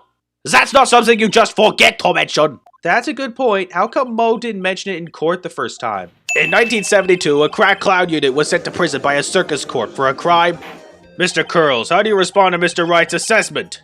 They didn't commit. These clowns promptly escaped from a maximum security clown car. Mr. Curls, are you reciting the C-Team theme to anger this court? Not only does Mo now parody the A-Team theme, the parody actually exists as a TV show in the Ace Attorney universe, but it sounds less like a parody and more like a complete ripoff. These types of witnesses always seem to have a selective memory. Case in point, Salmonella. Everyone knows that Maximilian Galactica has 3 uppity symbols. 3 symbols? Added again with a selective memory and for one of the star attractions of the circus. Do you like pie? I love pie. Tasty. Anyone else want to throw some pie at his face? He is a clown after all. There weren't any roses on the person I saw. The crime scene was dark. It's obvious it was too dark to see that kind of detail. But the witness said he was able to see the silhouette of the criminal's face. Not to mention that the roses are white. There's no way he could have missed them. That the roses must have fallen off as the defendant assaulted the victim. If that was the case, then the police would have found them near the crime scene. Franziska had a perfect career in Germany, by the way. Order! Order! Order! Mr. Curls! Yes, Your Honor? What is the meaning of all this? You're old enough to know better than behave like this at court! Hey, Your Honor, I'm the one doing the sins here. Seriously, why? Just because you're sitting above me doesn't mean you belong there, and no matter how old I get, I'll always be younger than you! Just get this witness off the stand already. He's turned into a bratty little kid. What, and he wasn't a bratty little kid earlier? That's what I expected you'd say. You sure that's how it happened?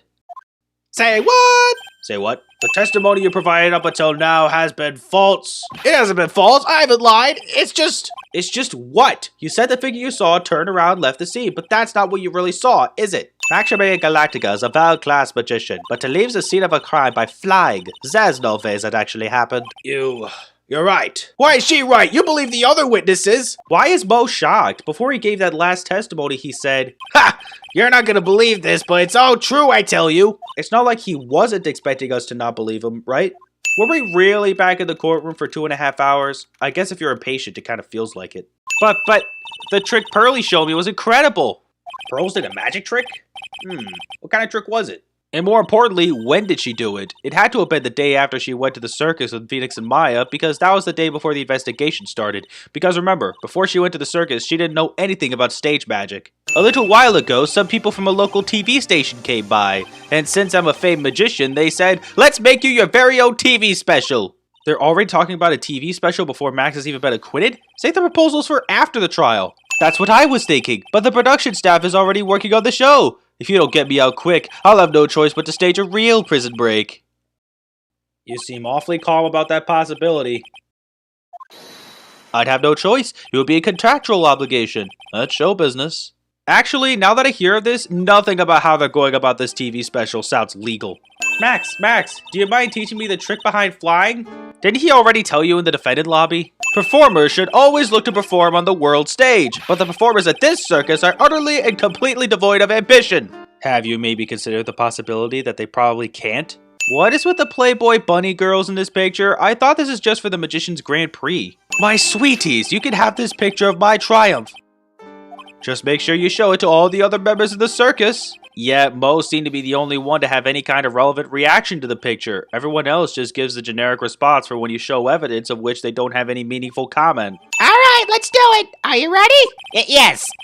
Wait. From this interaction between Trello and Ben alone, I can only come to the conclusion that Ben has some form of multiple personality disorder, and he wouldn't be the only character in the Ace Attorney series afflicted with such thing. Ah, there it is. Now that I got this ring back, it's time to take one more shot at Regina. You say that, but you don't even go anywhere. You just stick around so I can talk to you. So how is this new routine working out? Will you two just take a chill pill already? Our routines are secret. Then why were you practicing it outside the circus tent? Row, your boat will be the key to a glorious victory. Not to rain on your parade, but wouldn't a more mature song be best?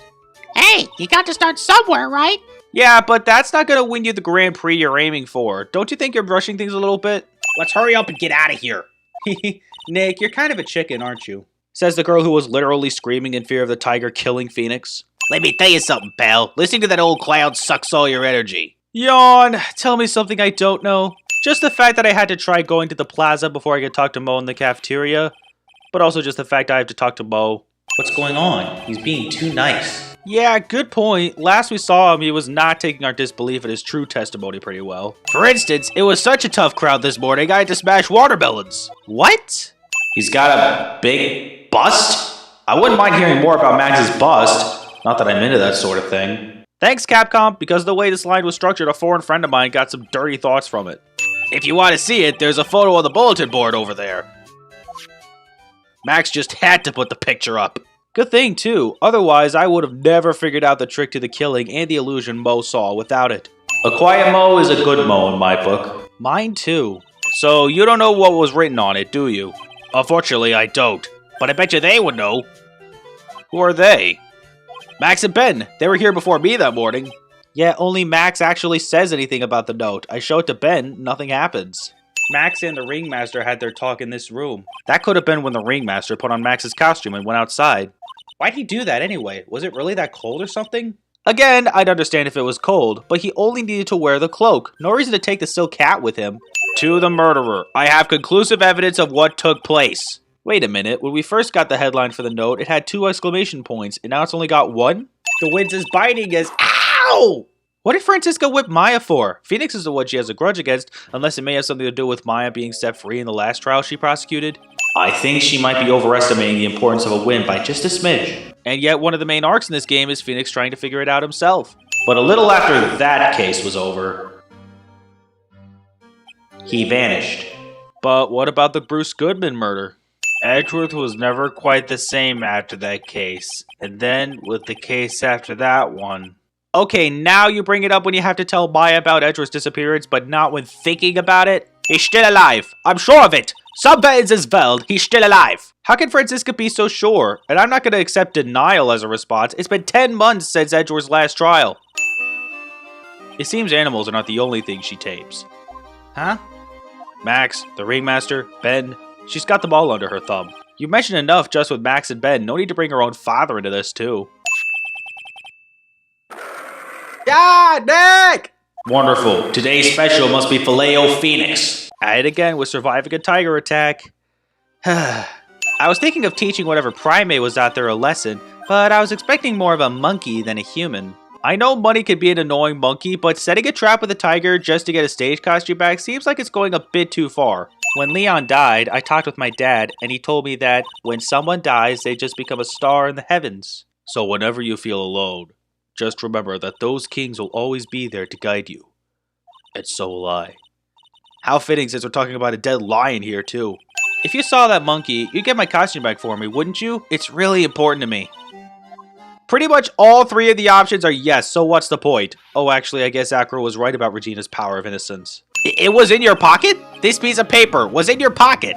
I guess I noticed it was in there around breakfast time. Breakfast time? Yeah, I always take Acro's breakfast in the morning. That's when I also take out the trash in his room. Then I go to the cafeteria and eat my own breakfast. Gee, you noticed the letter in your pocket during breakfast after you went up to feed the acrobat, then came back down. Who on earth could have slipped it in? Could it possibly have been I don't know, Acro? Maybe I should give up on trying to be a half-baked clown. You think? Alright, time to take on this monkey, attorney style. None of these options sound even remotely attorney style. Let me see it. Let me see it. Huh? You can see it fine from where you are. You know what I mean. I want to try on Regina's costume. Maybe then they'll take you in at the circus and I can get some peace and quiet. Ouch. Harsh, Phoenix. It doesn't fit me at all. Oh well, guess it's time for you to lay off the burgers. Even more harsh! I love you, Mr. Attorney! It's nothing.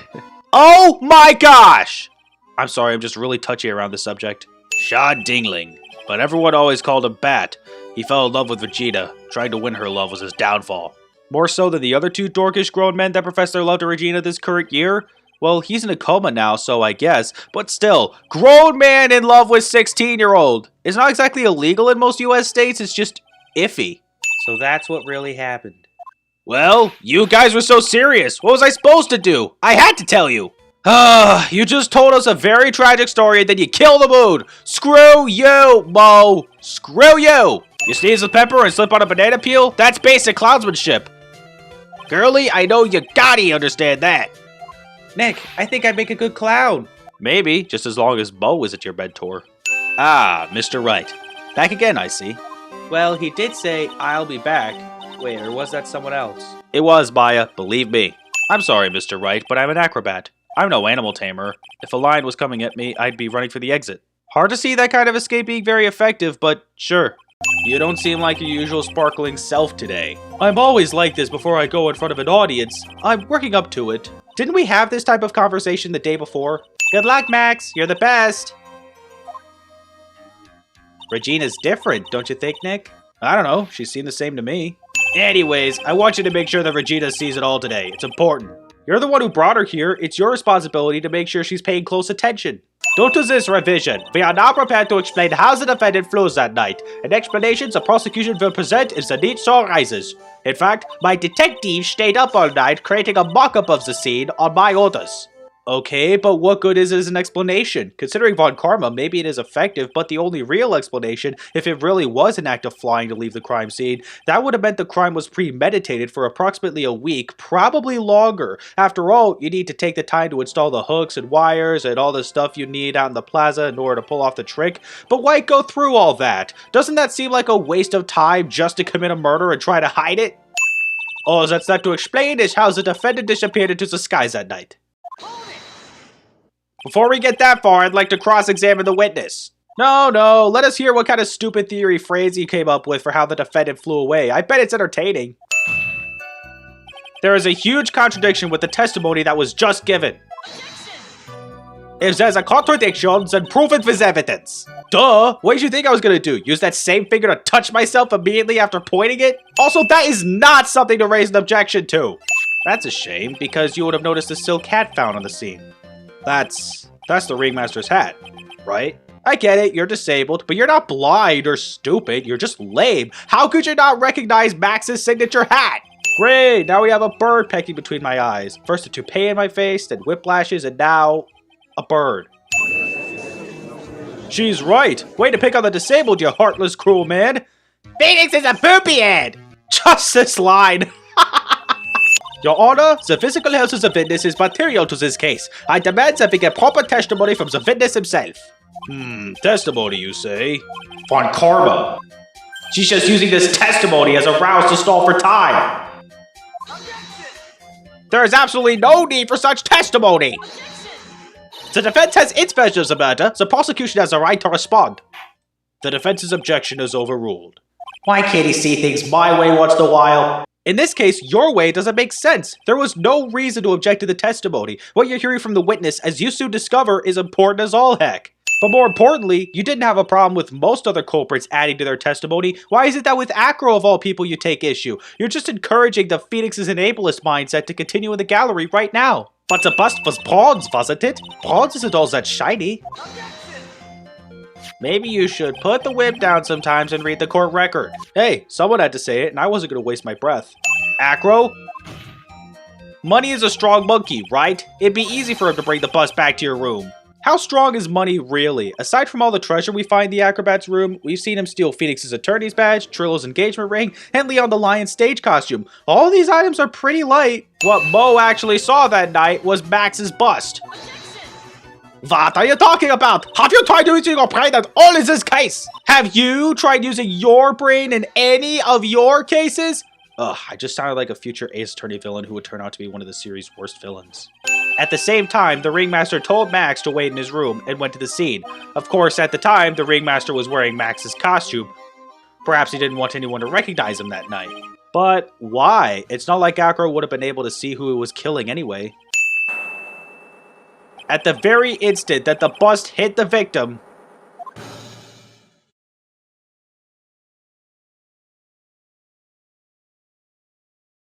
what are the odds of that happening?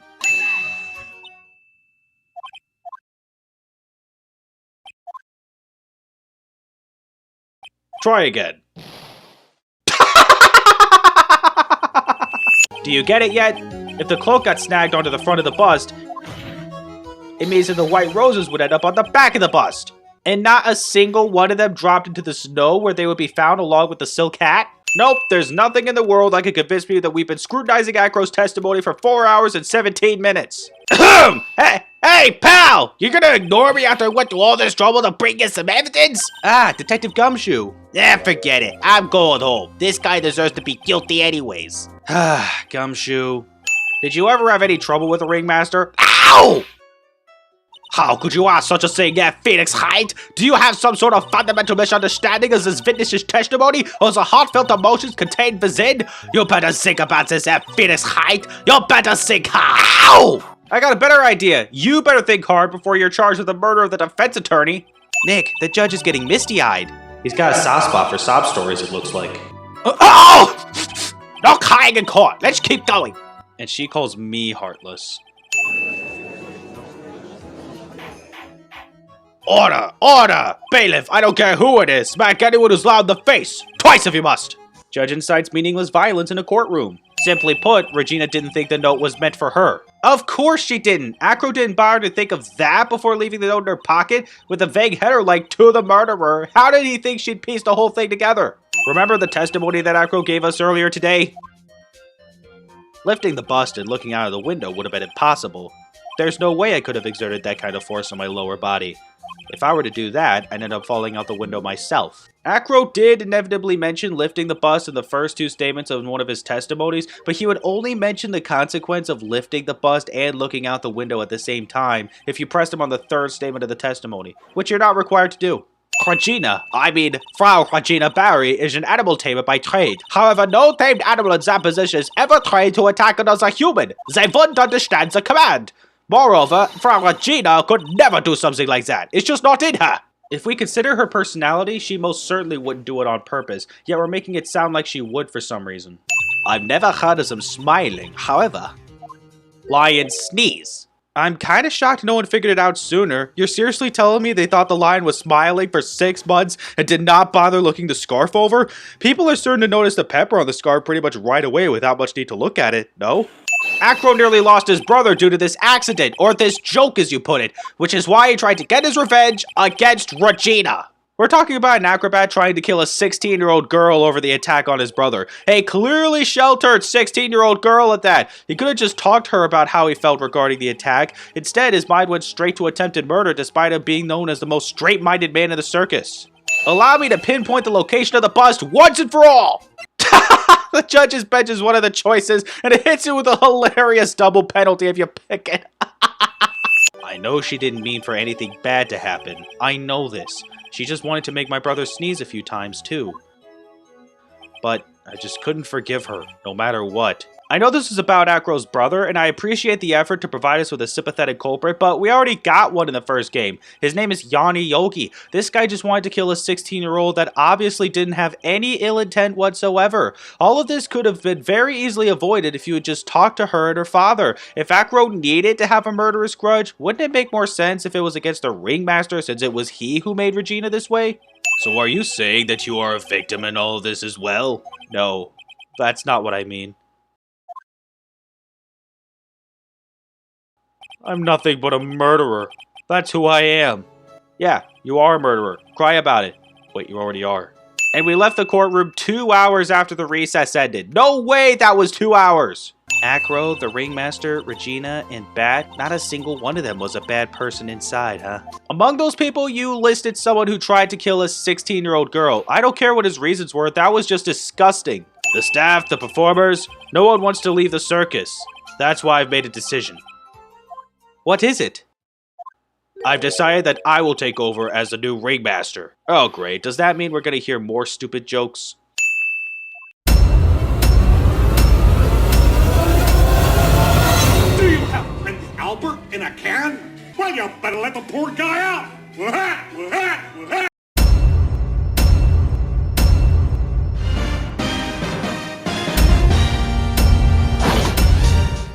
The winner of the 3rd annual Hero of Heroes Grand Prix is me!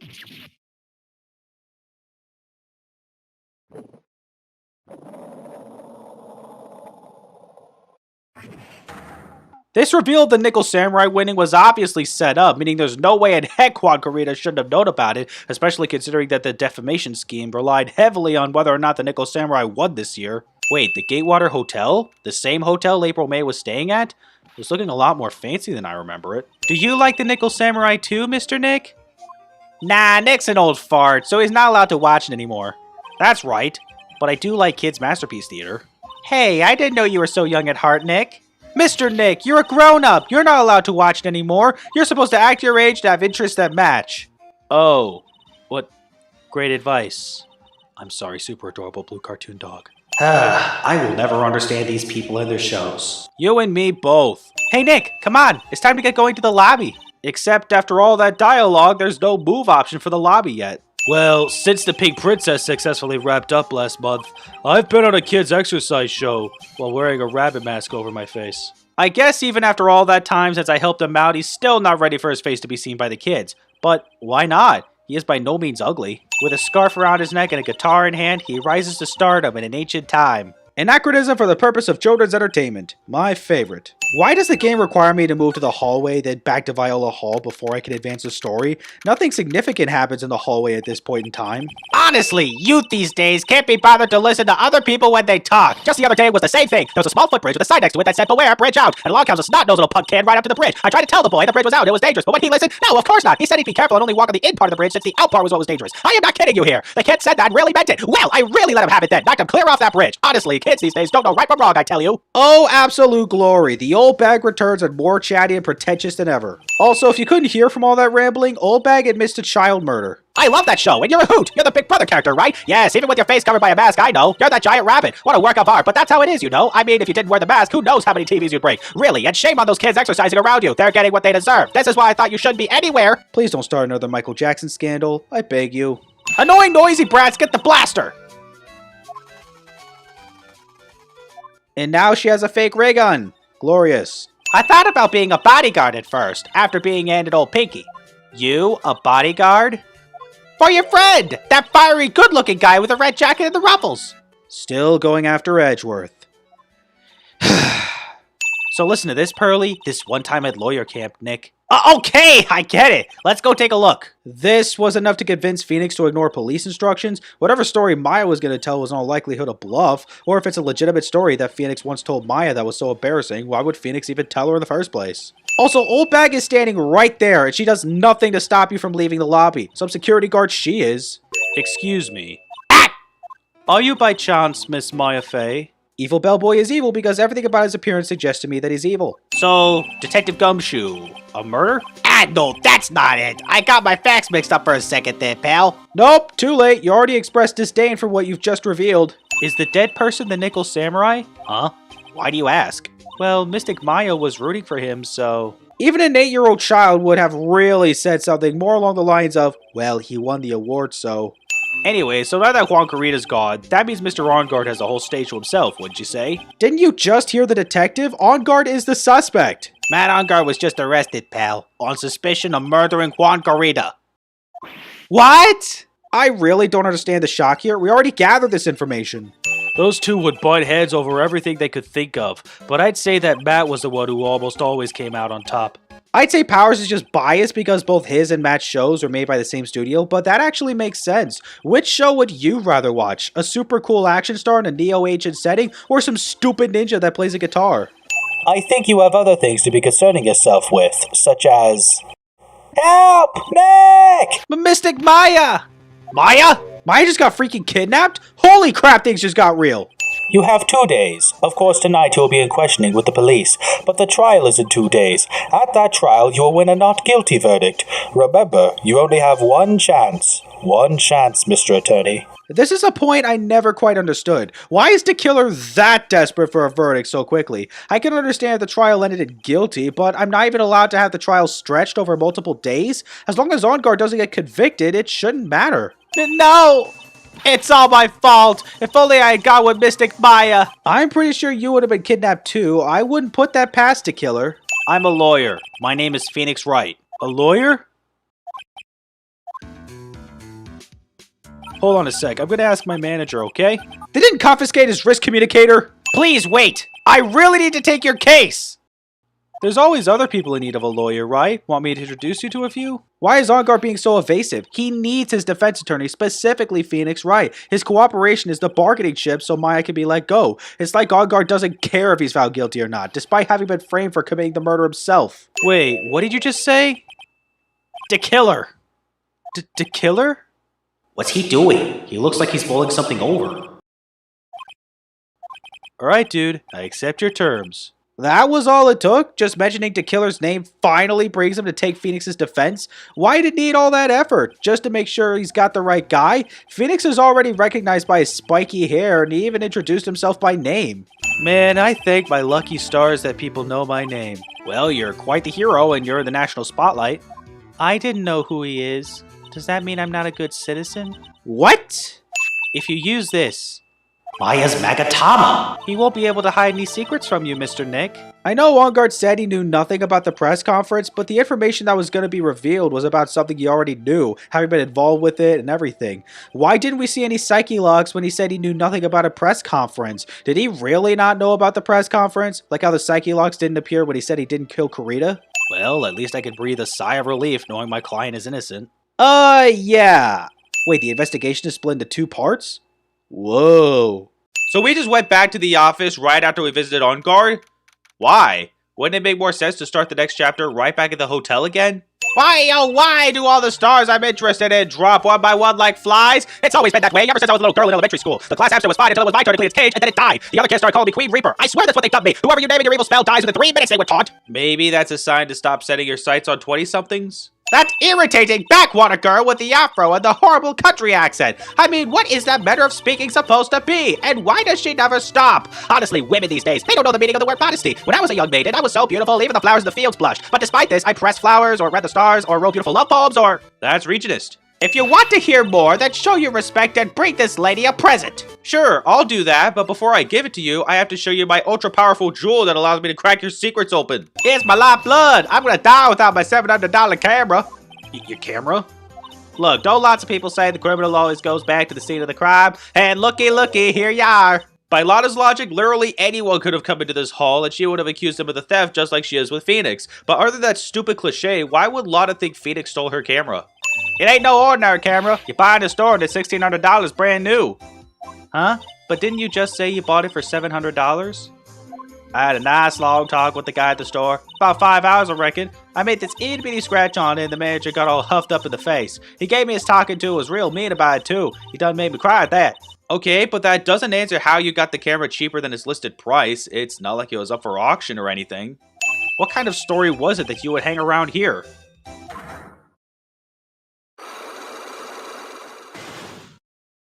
Oops, sorry, Mr. Lawyer. Can't be telling you that. Trade secret, you know?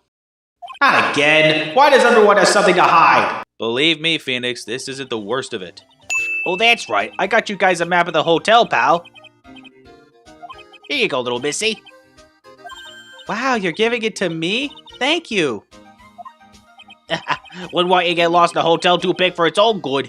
That's really the only use it has, whether in-universe or not. As far as the game goes, it's just taking up space in the court record. Not to mention, there's something around where the Vic was that's a little off. Something that's a little off?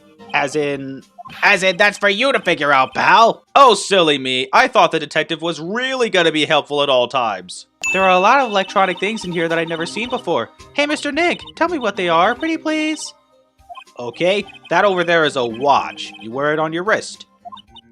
I know what a watch is. Oops, for a second there, I forgot I was talking with Pearls, not Maya. No, it's absolutely not your fault. She said there was a bunch of electronics she's never seen before and wanted you to tell them what they were. She never said anything about which ones she knew, and it'd be only fair to assume she wouldn't know about a watch. Poor sheltered Pearl. It's a beautiful wine glass, and there's tomato juice in it. We can talk about it being in a wine glass, but we can't have any actual alcohol in it, despite both the victim and the defendant being just old enough to drink. Our 13-year-old audience must be sheltered away from the acknowledgement of alcohol existing, but at the same time, let's also shove as many bloody murder scenes in their faces as possible, and a bunch of tragic and gruesome backstory as well. Oh, and also the sexual humor. I think 13-year-olds would have handled wine being in a wine glass. Poor teddies. It's hard to bear with all these problems. Oh, screw me sideways. For some reason, whenever I hear that sound, she pops out of nowhere and whips me. Come to think of it, that's exactly what happened the last time. What's funny is that even though the miracle never happened from the bad ending of this case was corrected to the HD re-release, they don't fix the error that takes place here. Detective, come over here for a second.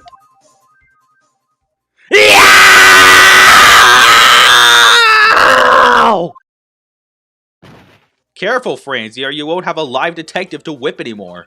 So before leaving the crime scene with Gumshoe in tow, Francisca threw this note at me, and instead of the note instantly being added to the court record, I have to examine the note that just materialized on the table. Just extra work is all it is. Look here. See how it says, "To my dearest Wendy" in more normal letters here? This is Juan Carita's autograph that he allegedly signed for Old Bag, and I gotta say, what the crap is wrong with you? Alright, I'll give you what you want. The fact that it had to be a psyche-lock breaking moment. I can't let you have it just like that. Can someone please tell me what UN is? Because I cannot, for the life of me, make heads or tails of UN, not the prefix! Wow, she must really want this autograph. My offer isn't good enough for you? Fine, Mr. Wright, you win. Wendy Oldbag ready to open up her heart. All for my dearest Juan. All 4 psyche locks just break instantly when you show her the autograph. Again, why is this a psyche lock section? This time you're gonna get it. I'm gonna work hard to get your client pronounced guilty. The end justifies the means, right? That guy, he shoved the girl onto Juan on purpose. His own manager? But why? I thought lawyers were smart. It was to create a scandal to make Juan lose face. Besides which, did we already establish that Juan and Matt had a huge rivalry with each other? You were just saying that he is your client. In a situation like this, the only person who would use such a word would be his lawyer. Or perhaps maybe an assassin he hired? I have no idea how he could chose you as his lawyer. I think you're missing an O in choose. The Nickel Samurai is an action hero program aimed towards kids. It's the sequel to the Steel Samurai. And where does the Pink Princess fit into the timeline? He's so happy, he looks like a lion that's just found his next meal. When does he ever not look like a lion? And I even told her not to open that mouth of hers and blab to anyone. Her blab knob is stuck on 10 and there's no turning it down, trust me. 10 sounds like an underestimate. I think it's more like 11. You have 30 minutes to get out of here. You are no longer needed. Auf Wiedersehen. I don't think Francisca has the authority to fire Gumshoe. Who am I kidding? She has the authority to cut his salary. That voice. Edgeworth. He's back! Well, there's one riddle we have yet to solve. Yet to solved? Did anyone proofread these important lines? I only get half of the suicide report from Edgeworth when I first talked to him about Celeste impacts to suicide, but in order to get the second half, I have to present this first half to him. Like, really? The game's gonna do that to me? You've got some nerve following me around. And she says this only after we've accidentally stumbled across her 3 times in the same episode. Or to be more accurate, the first 2 times was her stepping in, and this time, Phoenix is the one stepping in. Miss Andrews has been playing with that card in her hand since a little while back. And we're only discussing this now after breaking her psyche locks? As I promised, I have not gone within a few feet of her this whole time. Phew. Which is why, I suppose, she is absolutely famished. Oh, come on, Dick Killer. You're not even gonna give her scraps? Have some decency as an honorable assassin. Sis, what does she mean by that? Come on, Phoenix. You're a hopeless one. Seriously, the way Phoenix couldn't figure out obvious crap makes him feel like the George McFly to me as Biff Tannen. Apparently, Maya went to answer a phone call at the hotel and was drugged there. And she didn't see the face of her attacker. But what about now? Surely even with the dim light, she had to have recognized the stitches on his face while he was in front of her. Holy crap, I get to play as Maya for this part? Whoa, this is a game changer. But I can't focus on Maya's situation right now. Or Pearl's either. Even Phoenix could tell that would be kind of hard if she's standing right in front of you while channeling Mia right now. You'll figure it out once the trial starts. And even if you don't like my gift, I expect you to graciously accept it and win the day's contest, if you please. Then once I find out what the present was, all I can think is, you know, it sucks that Francie was shot, but I'm also kind of happy about it because it means less whiplashes for me. I say, Mr. Wright, what happened to Miss Von Karma? I don't know, Your Honor. Why are you getting mad at me? That's a legit question. Why is the judge getting mad at Phoenix? Why was that question directed to him? Why not the bailiff? After this trial's over, I'm supposed to turn in my badge, sir. But then the next game, you'll have it back again. What's the point of sacking him if you're not going to keep that constant? Get ready, Phoenix. This is going to be one very tough fight. Yeah, it would have to be with Edward as my opponent. Oh, but Manfred and Franziska von Karma were no problem, right? The cause of death. Wasn't that because Mr. Kurita was stabbed in the chest? Only a careless amateur would believe something so brainless as that, pal. Take a good hard look at the crime photo. Now a real pro's attention would be drawn here to this bandana. No, anybody, regardless of experience or care, would immediately think of the knife once they saw the scene. Sure, the bandana was wrapped tight around his neck, but no one would give the bandana a second thought until the autopsy report was complete. The details of the autopsy report make it seem like the victim was first subdued after being choked by the scarf, and then the knife finished him off, but that's not the case. The knife was only inserted post-mortem. The defendant bought the knife for the crime, which makes this a premeditated murder. Where did he get that idea from? He even had the knife with him to present his evidence. That knife even has the Gatewater seal on it. He couldn't have missed that, no matter how scatterbrained he was. Why would he say the defendant bought the knife specifically to use for the murder when that was so obviously wrong? You can press as hard as you'd like. Just hurry up with your usual pointless questions. I don't have to press in order to see the obvious contradiction here. You may now present one and only one piece of evidence. And this time he means it! Holy crap! Mr. Edgeworth, what is it, Your Honor? Your opinion? You don't need my opinion, because there's no special meaning to that glass. What? It's safe to say that the glass was set there after the crime took place. By the person who discovered the body, Adrian Andrews, for example. Just leave with that! Don't say there's no special meaning to it. Witness, your name and occupation, please. Is he reacting like the ray gun was actually real? Oh, Edgy boy! It's been what, a year since we last met, hasn't it? You should be more happy to see me!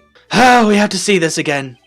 I saw the report with her testimony, but who knew that under that helmet, it was the Wicked Witch on the witness stand! Edward is so flustered at the witness being the security lady that as a thing for him, he makes a Wizard of Oz reference on the spot. Miss Witness, that terrible crime is all this court needs to know. Oof! Not you too, Your Honor! I wasn't born so I could count things for those who didn't pay attention in class. That's why ever since I turned 20, I quit keeping track of how old I really am. Yes, well, that would explain why your age was not included in the report.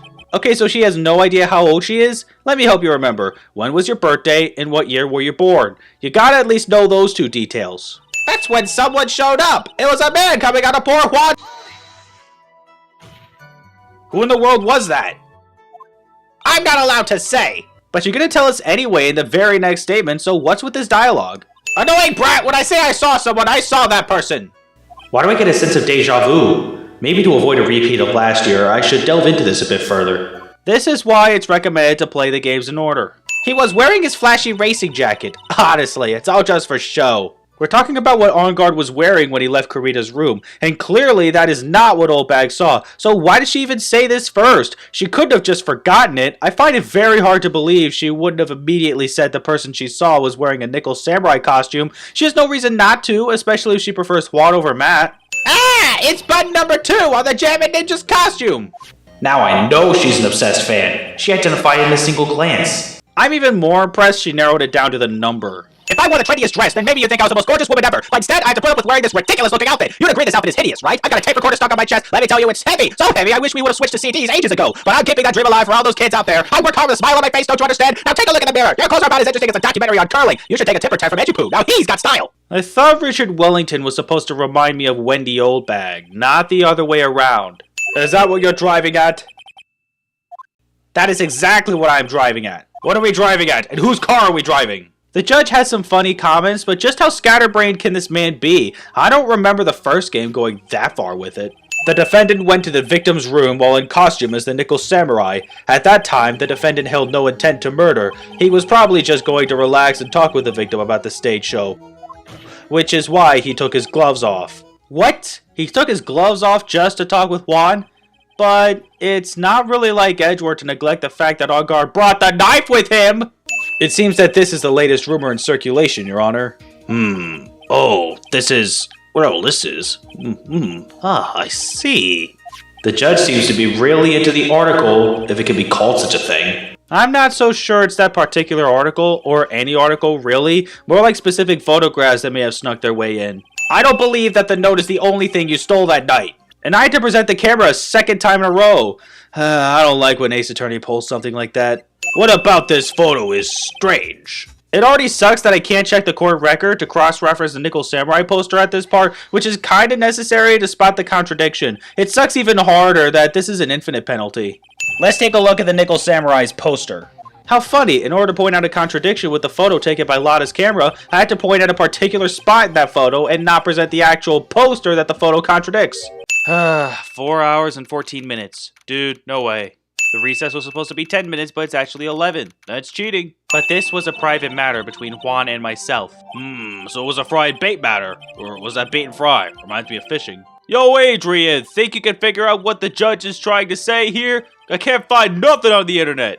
She's the type of woman who is easily thrown off by things inconsistent with her thinking, so you have to attack when she least expects it. In other words, just cross-examine her like pretty much any other witness. Got it. So Adrian's damage sprite is her glasses shattering, then she immediately has a spare pair ready. I wonder how much those extra glasses cost, especially if she's lost so many. What was in the guitar case was not the bright red guitar. You don't mean it was a bright white guitar? Wait, that's not right either. That's racist. Wait. Your Honor, this is obviously the defense's usual misdirection tactic at work.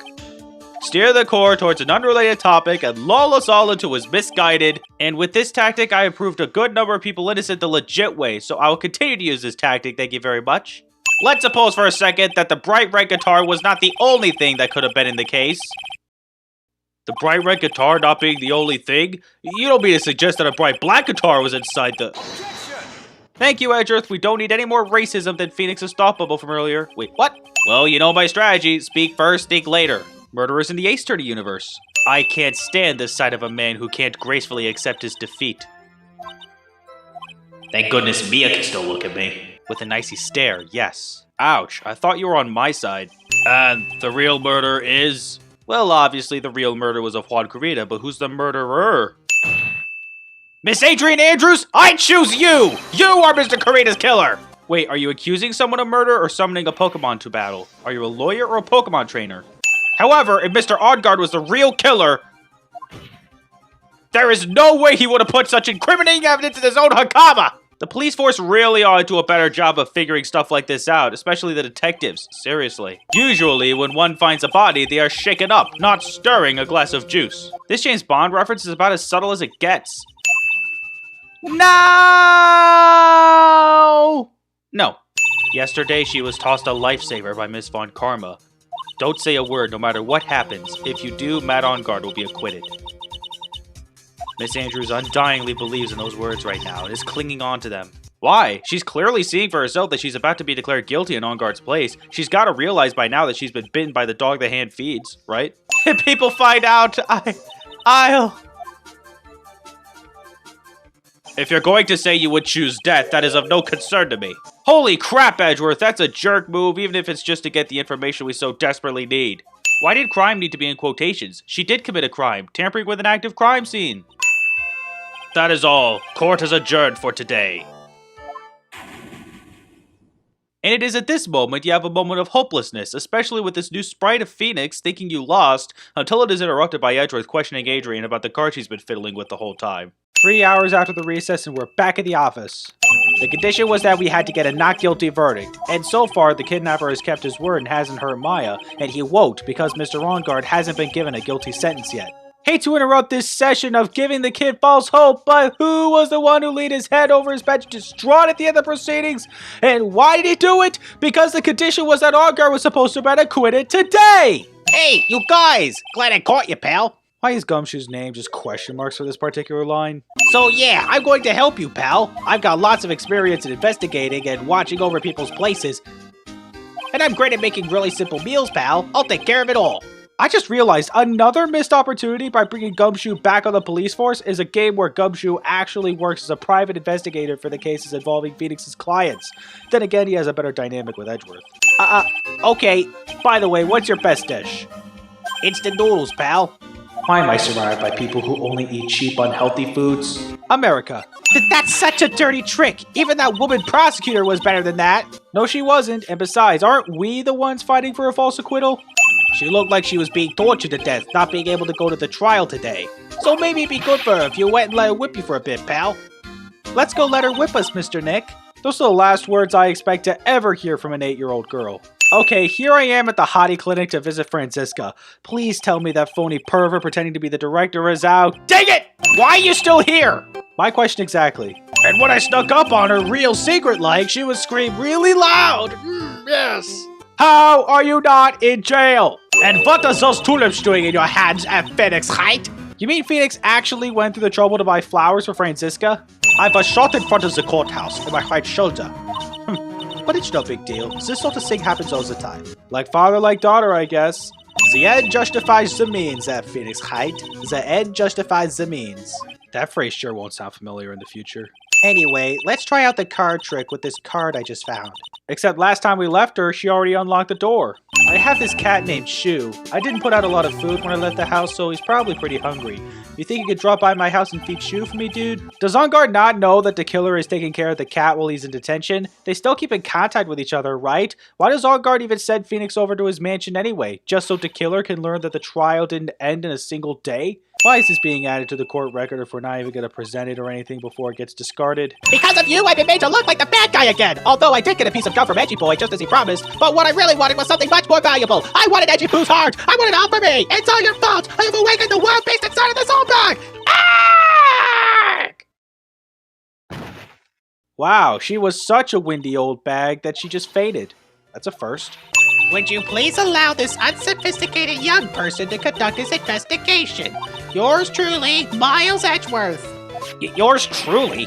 It's enough to call me unsophisticated, but then you had to encourage this old bag's heart even further? Gosh, Edgeworth. It looks like she has strong feelings for Mr. Edgeworth. That may be, but you know nothing's going to come of it. That's so mean, Mr. Nick. Feelings are meant to be told and shared. Yes, and hearts are meant to be broken, too. I am the family butler, John Doe. John Doe, not only do you have the same stitches as the bellboy that took Maya for a phone call, your name doesn't sound real. Mr. Nick? What is that otherworldly, ghastly moaning? Probably just someone with a Playboy magazine. It's one of the presents going off. Sounds like it's already 8 p.m., way past your bedtime. Except it still looks like it's broad daylight outside. 8 p.m. That's the time when the award ceremony ended that night, remember? I thought it was 7:42 p.m. when the ceremony was over. Does Oldbag not hear the transceiver, or did she already leave the room? One more day, please! All I ask is for one more day. I'll get a not guilty verdict for sure this time. Please! I suppose if I must. I need that acquittal more than anything else, after all. How strange that the killer wasn't this lenient when he first contacted Phoenix about the bargain. Like, for example, when a cell phone goes off next to a computer screen, the stuff on the screen gets kind of fuzzy and starts acting funny, right? You know your game's old when that kind of fun fact isn't really true with modern cell phones and computers. Believe me, when I work on my Mac OS and my Samsung phone rings, nothing happens to my computer or cell phone screen. We should be going too, Mr. Nick. Alright, let's go. And Phoenix is just okay with this, even though it's past 8 o'clock. At this hour, Pearl should be in bed. What do you mean you couldn't get one? We need that item! Hey, calm down, pal. I didn't say I didn't get one, just not the police's. I bet he Gumshoe had that on him the whole time and for some reason didn't think to just use that and save the trouble. Let's take this big fella's eye out and see what we've got. No, you can't! Such a violent act!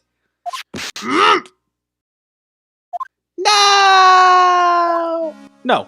Until court reconvenes tomorrow, you should concern yourself with this question. Who was the person that murdered Juan Corrida? But we already know the answer to that. It was the killer who committed the crime. The real question is, who hired him to do it? The fact that I have to talk to Pearl is part of advancing the story. Seriously, all I'm doing is questioning who hired the killer for the hit, not believing that client to be on guard, and also something about a secret Corrida had that could ruin on guard's career. And he said, if you feel angry, direct your anger at that unsophisticated lawyer. Edgeworth, why can't you just act like not a jerk to me for a change? Why did you try to frame Mr. On Guard? That's simple. Because he's the killer, that's why. Isn't it the duty of every good citizen to inform the police? She could have just done that without the need to try to frame him. It's not like she knew the details of the shell card left at the scene. Well, the detective told me not to talk about it. You can't tell anyone, and especially not that lawyer, he said. Who do you think is that lawyer the detective was talking about? I don't know any other lawyer that fits the bill except for, well, me. Dude, I suddenly just got totally hungry. You up for a pizza? My treat. See, this is another reason to confiscate this guy's fancy gadgets. He's really ordering a pizza from a jail cell. It's terrible! I don't know what to say, pal. At the end I say, I'm going to... Oh, I got you faster than I thought. Only Detective Dumbshoe would make this kind of mistake, am I right?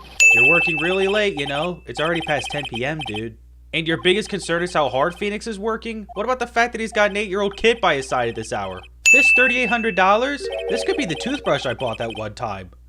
A $3,800 toothbrush! It's ivory, and it's got elephant hair for bristles. Ew, elephant hair? Is that what rich people use nowadays? I wouldn't know. Does anyone use elephant hair for bristles? Please post a comment below if you could confirm or deny this.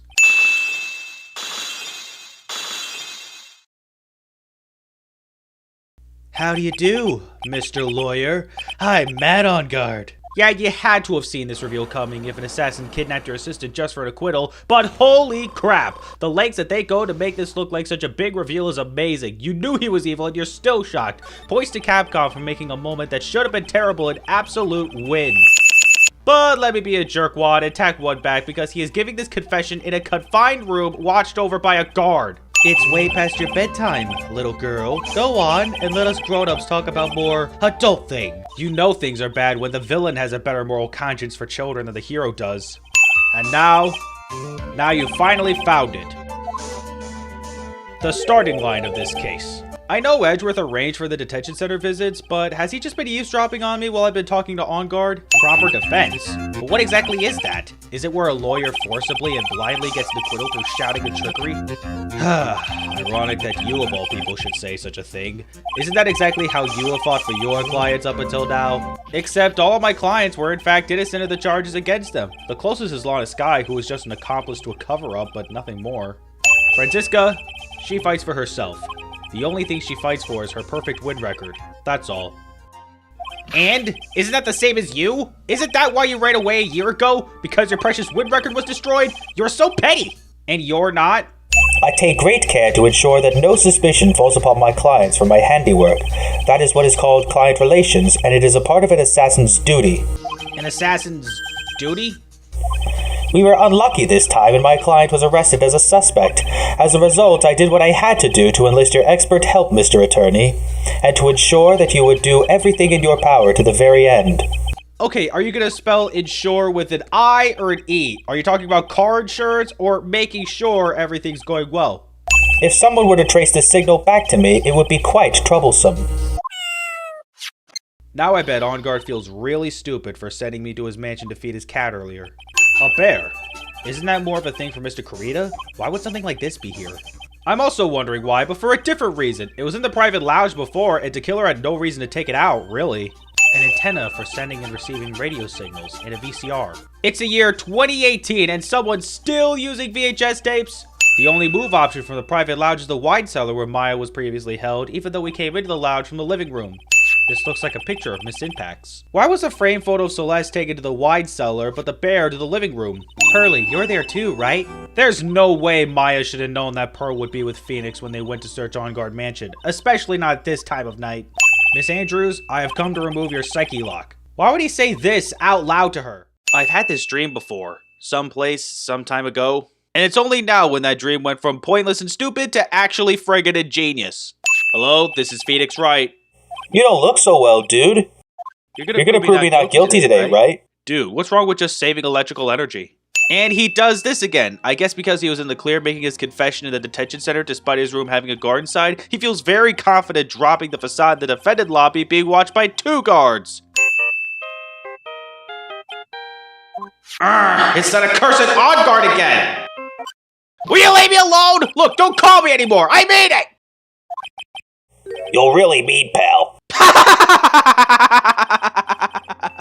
Then let me join the investigation team. We're chasing after the killer, pal. Even though you've been fired?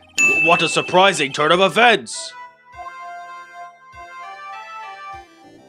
I would think it's become commonplace by now, Your Honor.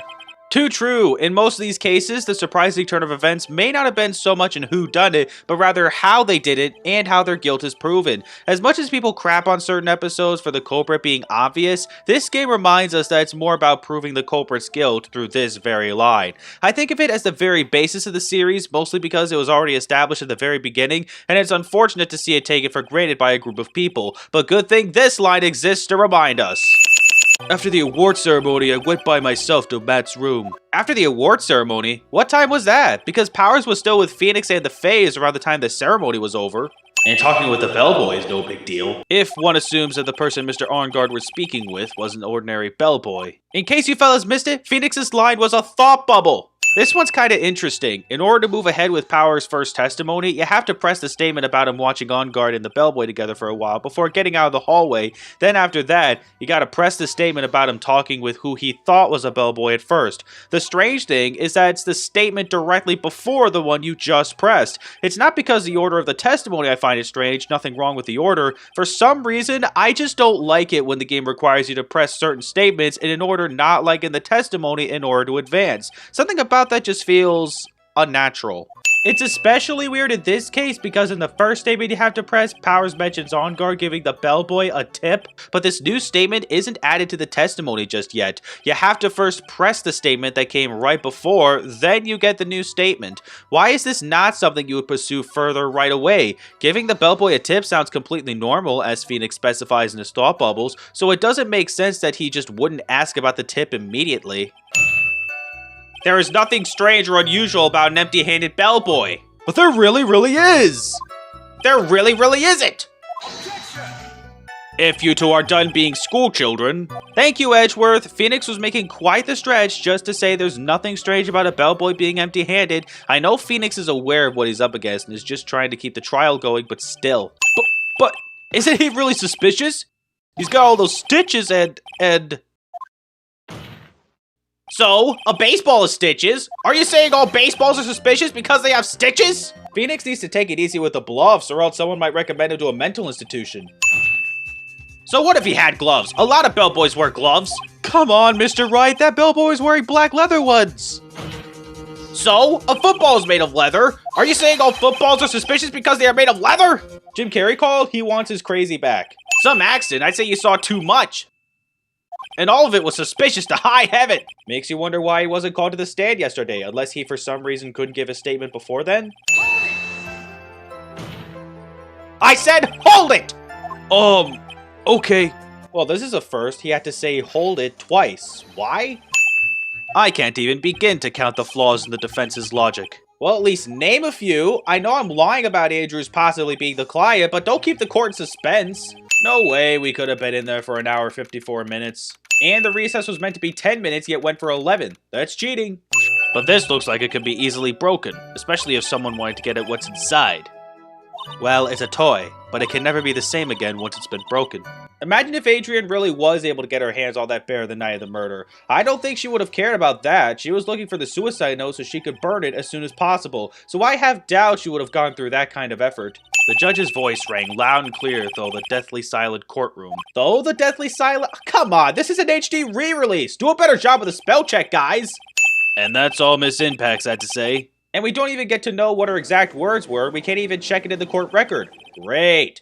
Mommy, is that man the bad killer guy? No, silly. That's just a stupid lawyer defending the bad killer guy. I have an objection, Your Honor.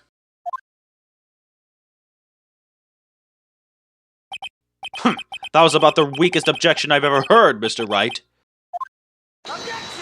All it took was an insult from Edgeworth to use your soundbite? When Edgeworth made his weak objection rise from the ashes, you think he gave in to pressure when you point out how weak his objection was? Of course not! You could learn something from him. Edgeworth, catch! That has to be the most epic phone throw I've never seen in my life. That did not take 2 hours! The 30-minute recess turned into 31. That's cheating. If this was not written by Miss Impax, then who wrote it? We would need more time to do a more detailed analysis. However, it appears that the handwriting matches that of the victim, Mr. Juan Corrida. You mean you know who wrote it? Why the more detailed analysis then? Just to double check? Mr. Rongard could not have known that, and so that fact remained unchanged. Facts? As in more than one? In that case, you wouldn't say that facts, you'd say those or the. Well, in this instance, you'd say the. Also, whether or not he knew the note was a fake shouldn't matter. His popularity was probably going to nosedive with the revelation of the note's contents anyway. A witness communicating to the court via radio, and I thought cross-examining a parrot was pushing things a little bit.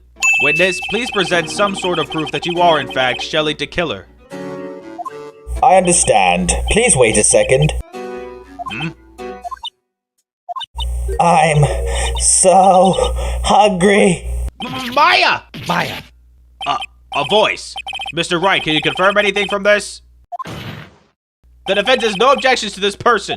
I'm sure the judge has some objections of his own to make to Phoenix's situation, but we'll let the trial run its course. Nothing urgent. I mentioned before how I don't like it when you have to press a certain statement, then backtrack to a previous statement and press that, but this one's even more messed up. You have to press the statement about trust between client and assassin, then the very next statement about why he's here at the stand, then go back and press that other statement a second time. So not only do I gotta press the same statement twice, but in between presses, you have to press a whole other statement as well. What's the point? Just have me press those two statements once each and have it not matter which order I do it. The dialogue doesn't seem to suggest the method needing to be so complicated. I believe I am ready to disclose the information you seek. You have made it crystal clear that you value trust over all else. I believe we are ready. Excellent. And then it goes back to the testimony. Why not just advance from that point? Wow, all of a sudden it feels like we can actually win this. Except, we're not supposed to. You legal people and your procedures. Is it any wonder no one likes to go to court? You see, it's funny because it's true. I don't understand what's going on anymore. That makes 2 of us. No, it makes 3 of us. But isn't that just a part of Adrian Andrews' calculated plan? That is not possible, Your Honor. This glass bears the fingerprints of that person. Had this been planned, they would never have left their fingerprints behind. Why not? Fingerprints on the glass of someone who would discover the body sounds perfectly believable to me. Well, Mr. Wright, was the testimony just now of any importance? Normally, when asked this question, you'd say the statement was important and the new statement would be added to the testimony, but not this time. The killer just got done explaining why he meets his clients physically, but we're really asking about that specific alleged meeting between the killer and Adrian, so we're gonna have to say it's not important at this part. Looks like the designers decided to get a little tricky. So the radio explodes when the killer takes damage, then it just fixes itself for its next line. And now the device is sweating, I want to say, oil? Unluckily for Mr. DeKiller, the entire time he was on the stand, no one had stated Adrian Andrews' gender, and so he simply picked the wrong gender to go with. That's true, no one ever specified Adrian's gender, but what are the odds of that happening? And now it's hopping on top of the stand. This is not an ordinary radio. I see where you're going. Yup, that's where I'm going. Where is everyone going? Do I need to pack a suitcase? The judge never ceases to amaze. Why is he dropping the facade in the middle of the courtroom? Anyway, get on with it and pronounce me innocent already. If I were a judge, I would not do that, especially after hearing the killer's lies getting exposed and just to save that face On Guard is making. Matt On Guard is Franzi Ex Machina. The first item is a pistol. Does the killer's pistol have anything to do with this case? Does anyone else think it's a little ridiculous that the game asks you if you want more details on each of the 3 items or not? Why would I say no? These are the defense's final pieces of evidence, are they not? There is only one reason why your client would secretly film the crime scene. You didn't even need to remember what On Guard told you in order to answer this. Only one of these options makes absolute sense. Maya, I thought I'd never see you again. Ah, thank goodness! Every other time we've seen this sprite, it's always in despair. For the first time, it's relief, and I couldn't be more satisfied. It looks like somehow you got what you wanted. You will finally receive the acquittal you wanted so badly. You should be happy. Except we're not going to acquit him, not after what he's done. Seriously, I have the choice to plead guilty or not guilty. Well, I gotta say, this is the first time I'd be satisfied to have my own client found guilty. It means justice prevails, and I no longer feel the chains of a ransom spurred on by an assassin's honor.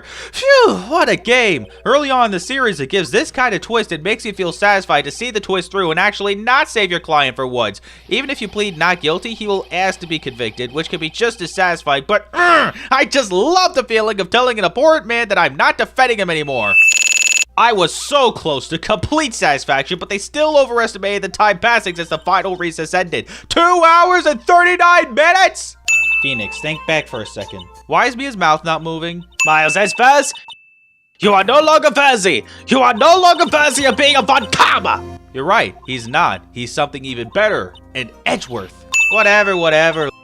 Look, it's over, okay? Besides, if I did croak, I would just come back and haunt you like a bad ghost through Pearly. Is it really that easy to do something like that? Yes! You've seen what the fake cousins are capable of. Is it really 2 hours between the courthouse and the hotel? So, who's paying for this lovely dinner party? As if you need to ask. Everyone say thank you to Nick. What a pal, Maya. You think money grows from our plant, Charlie? Speaking of which, I think this hotel is a popular place for honeymooners, so I sort of made reservations for the two of you, just in case. Aw, Pearl, it's great to have an active imagination, but you gotta control it. I'm going to be a waitress from now on. And bring smiles and joy to the people who come by the restaurant, sir. I hope you'll stop by sometime, Mr. Wright.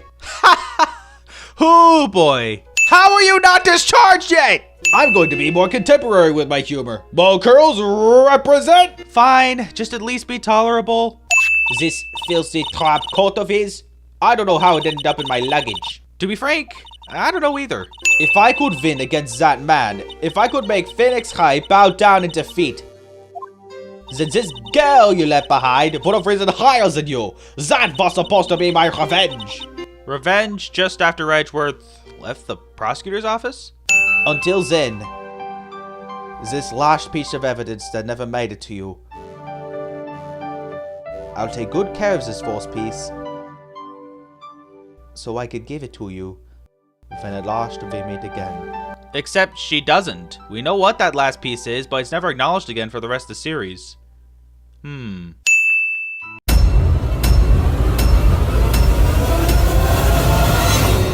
So you have chosen death.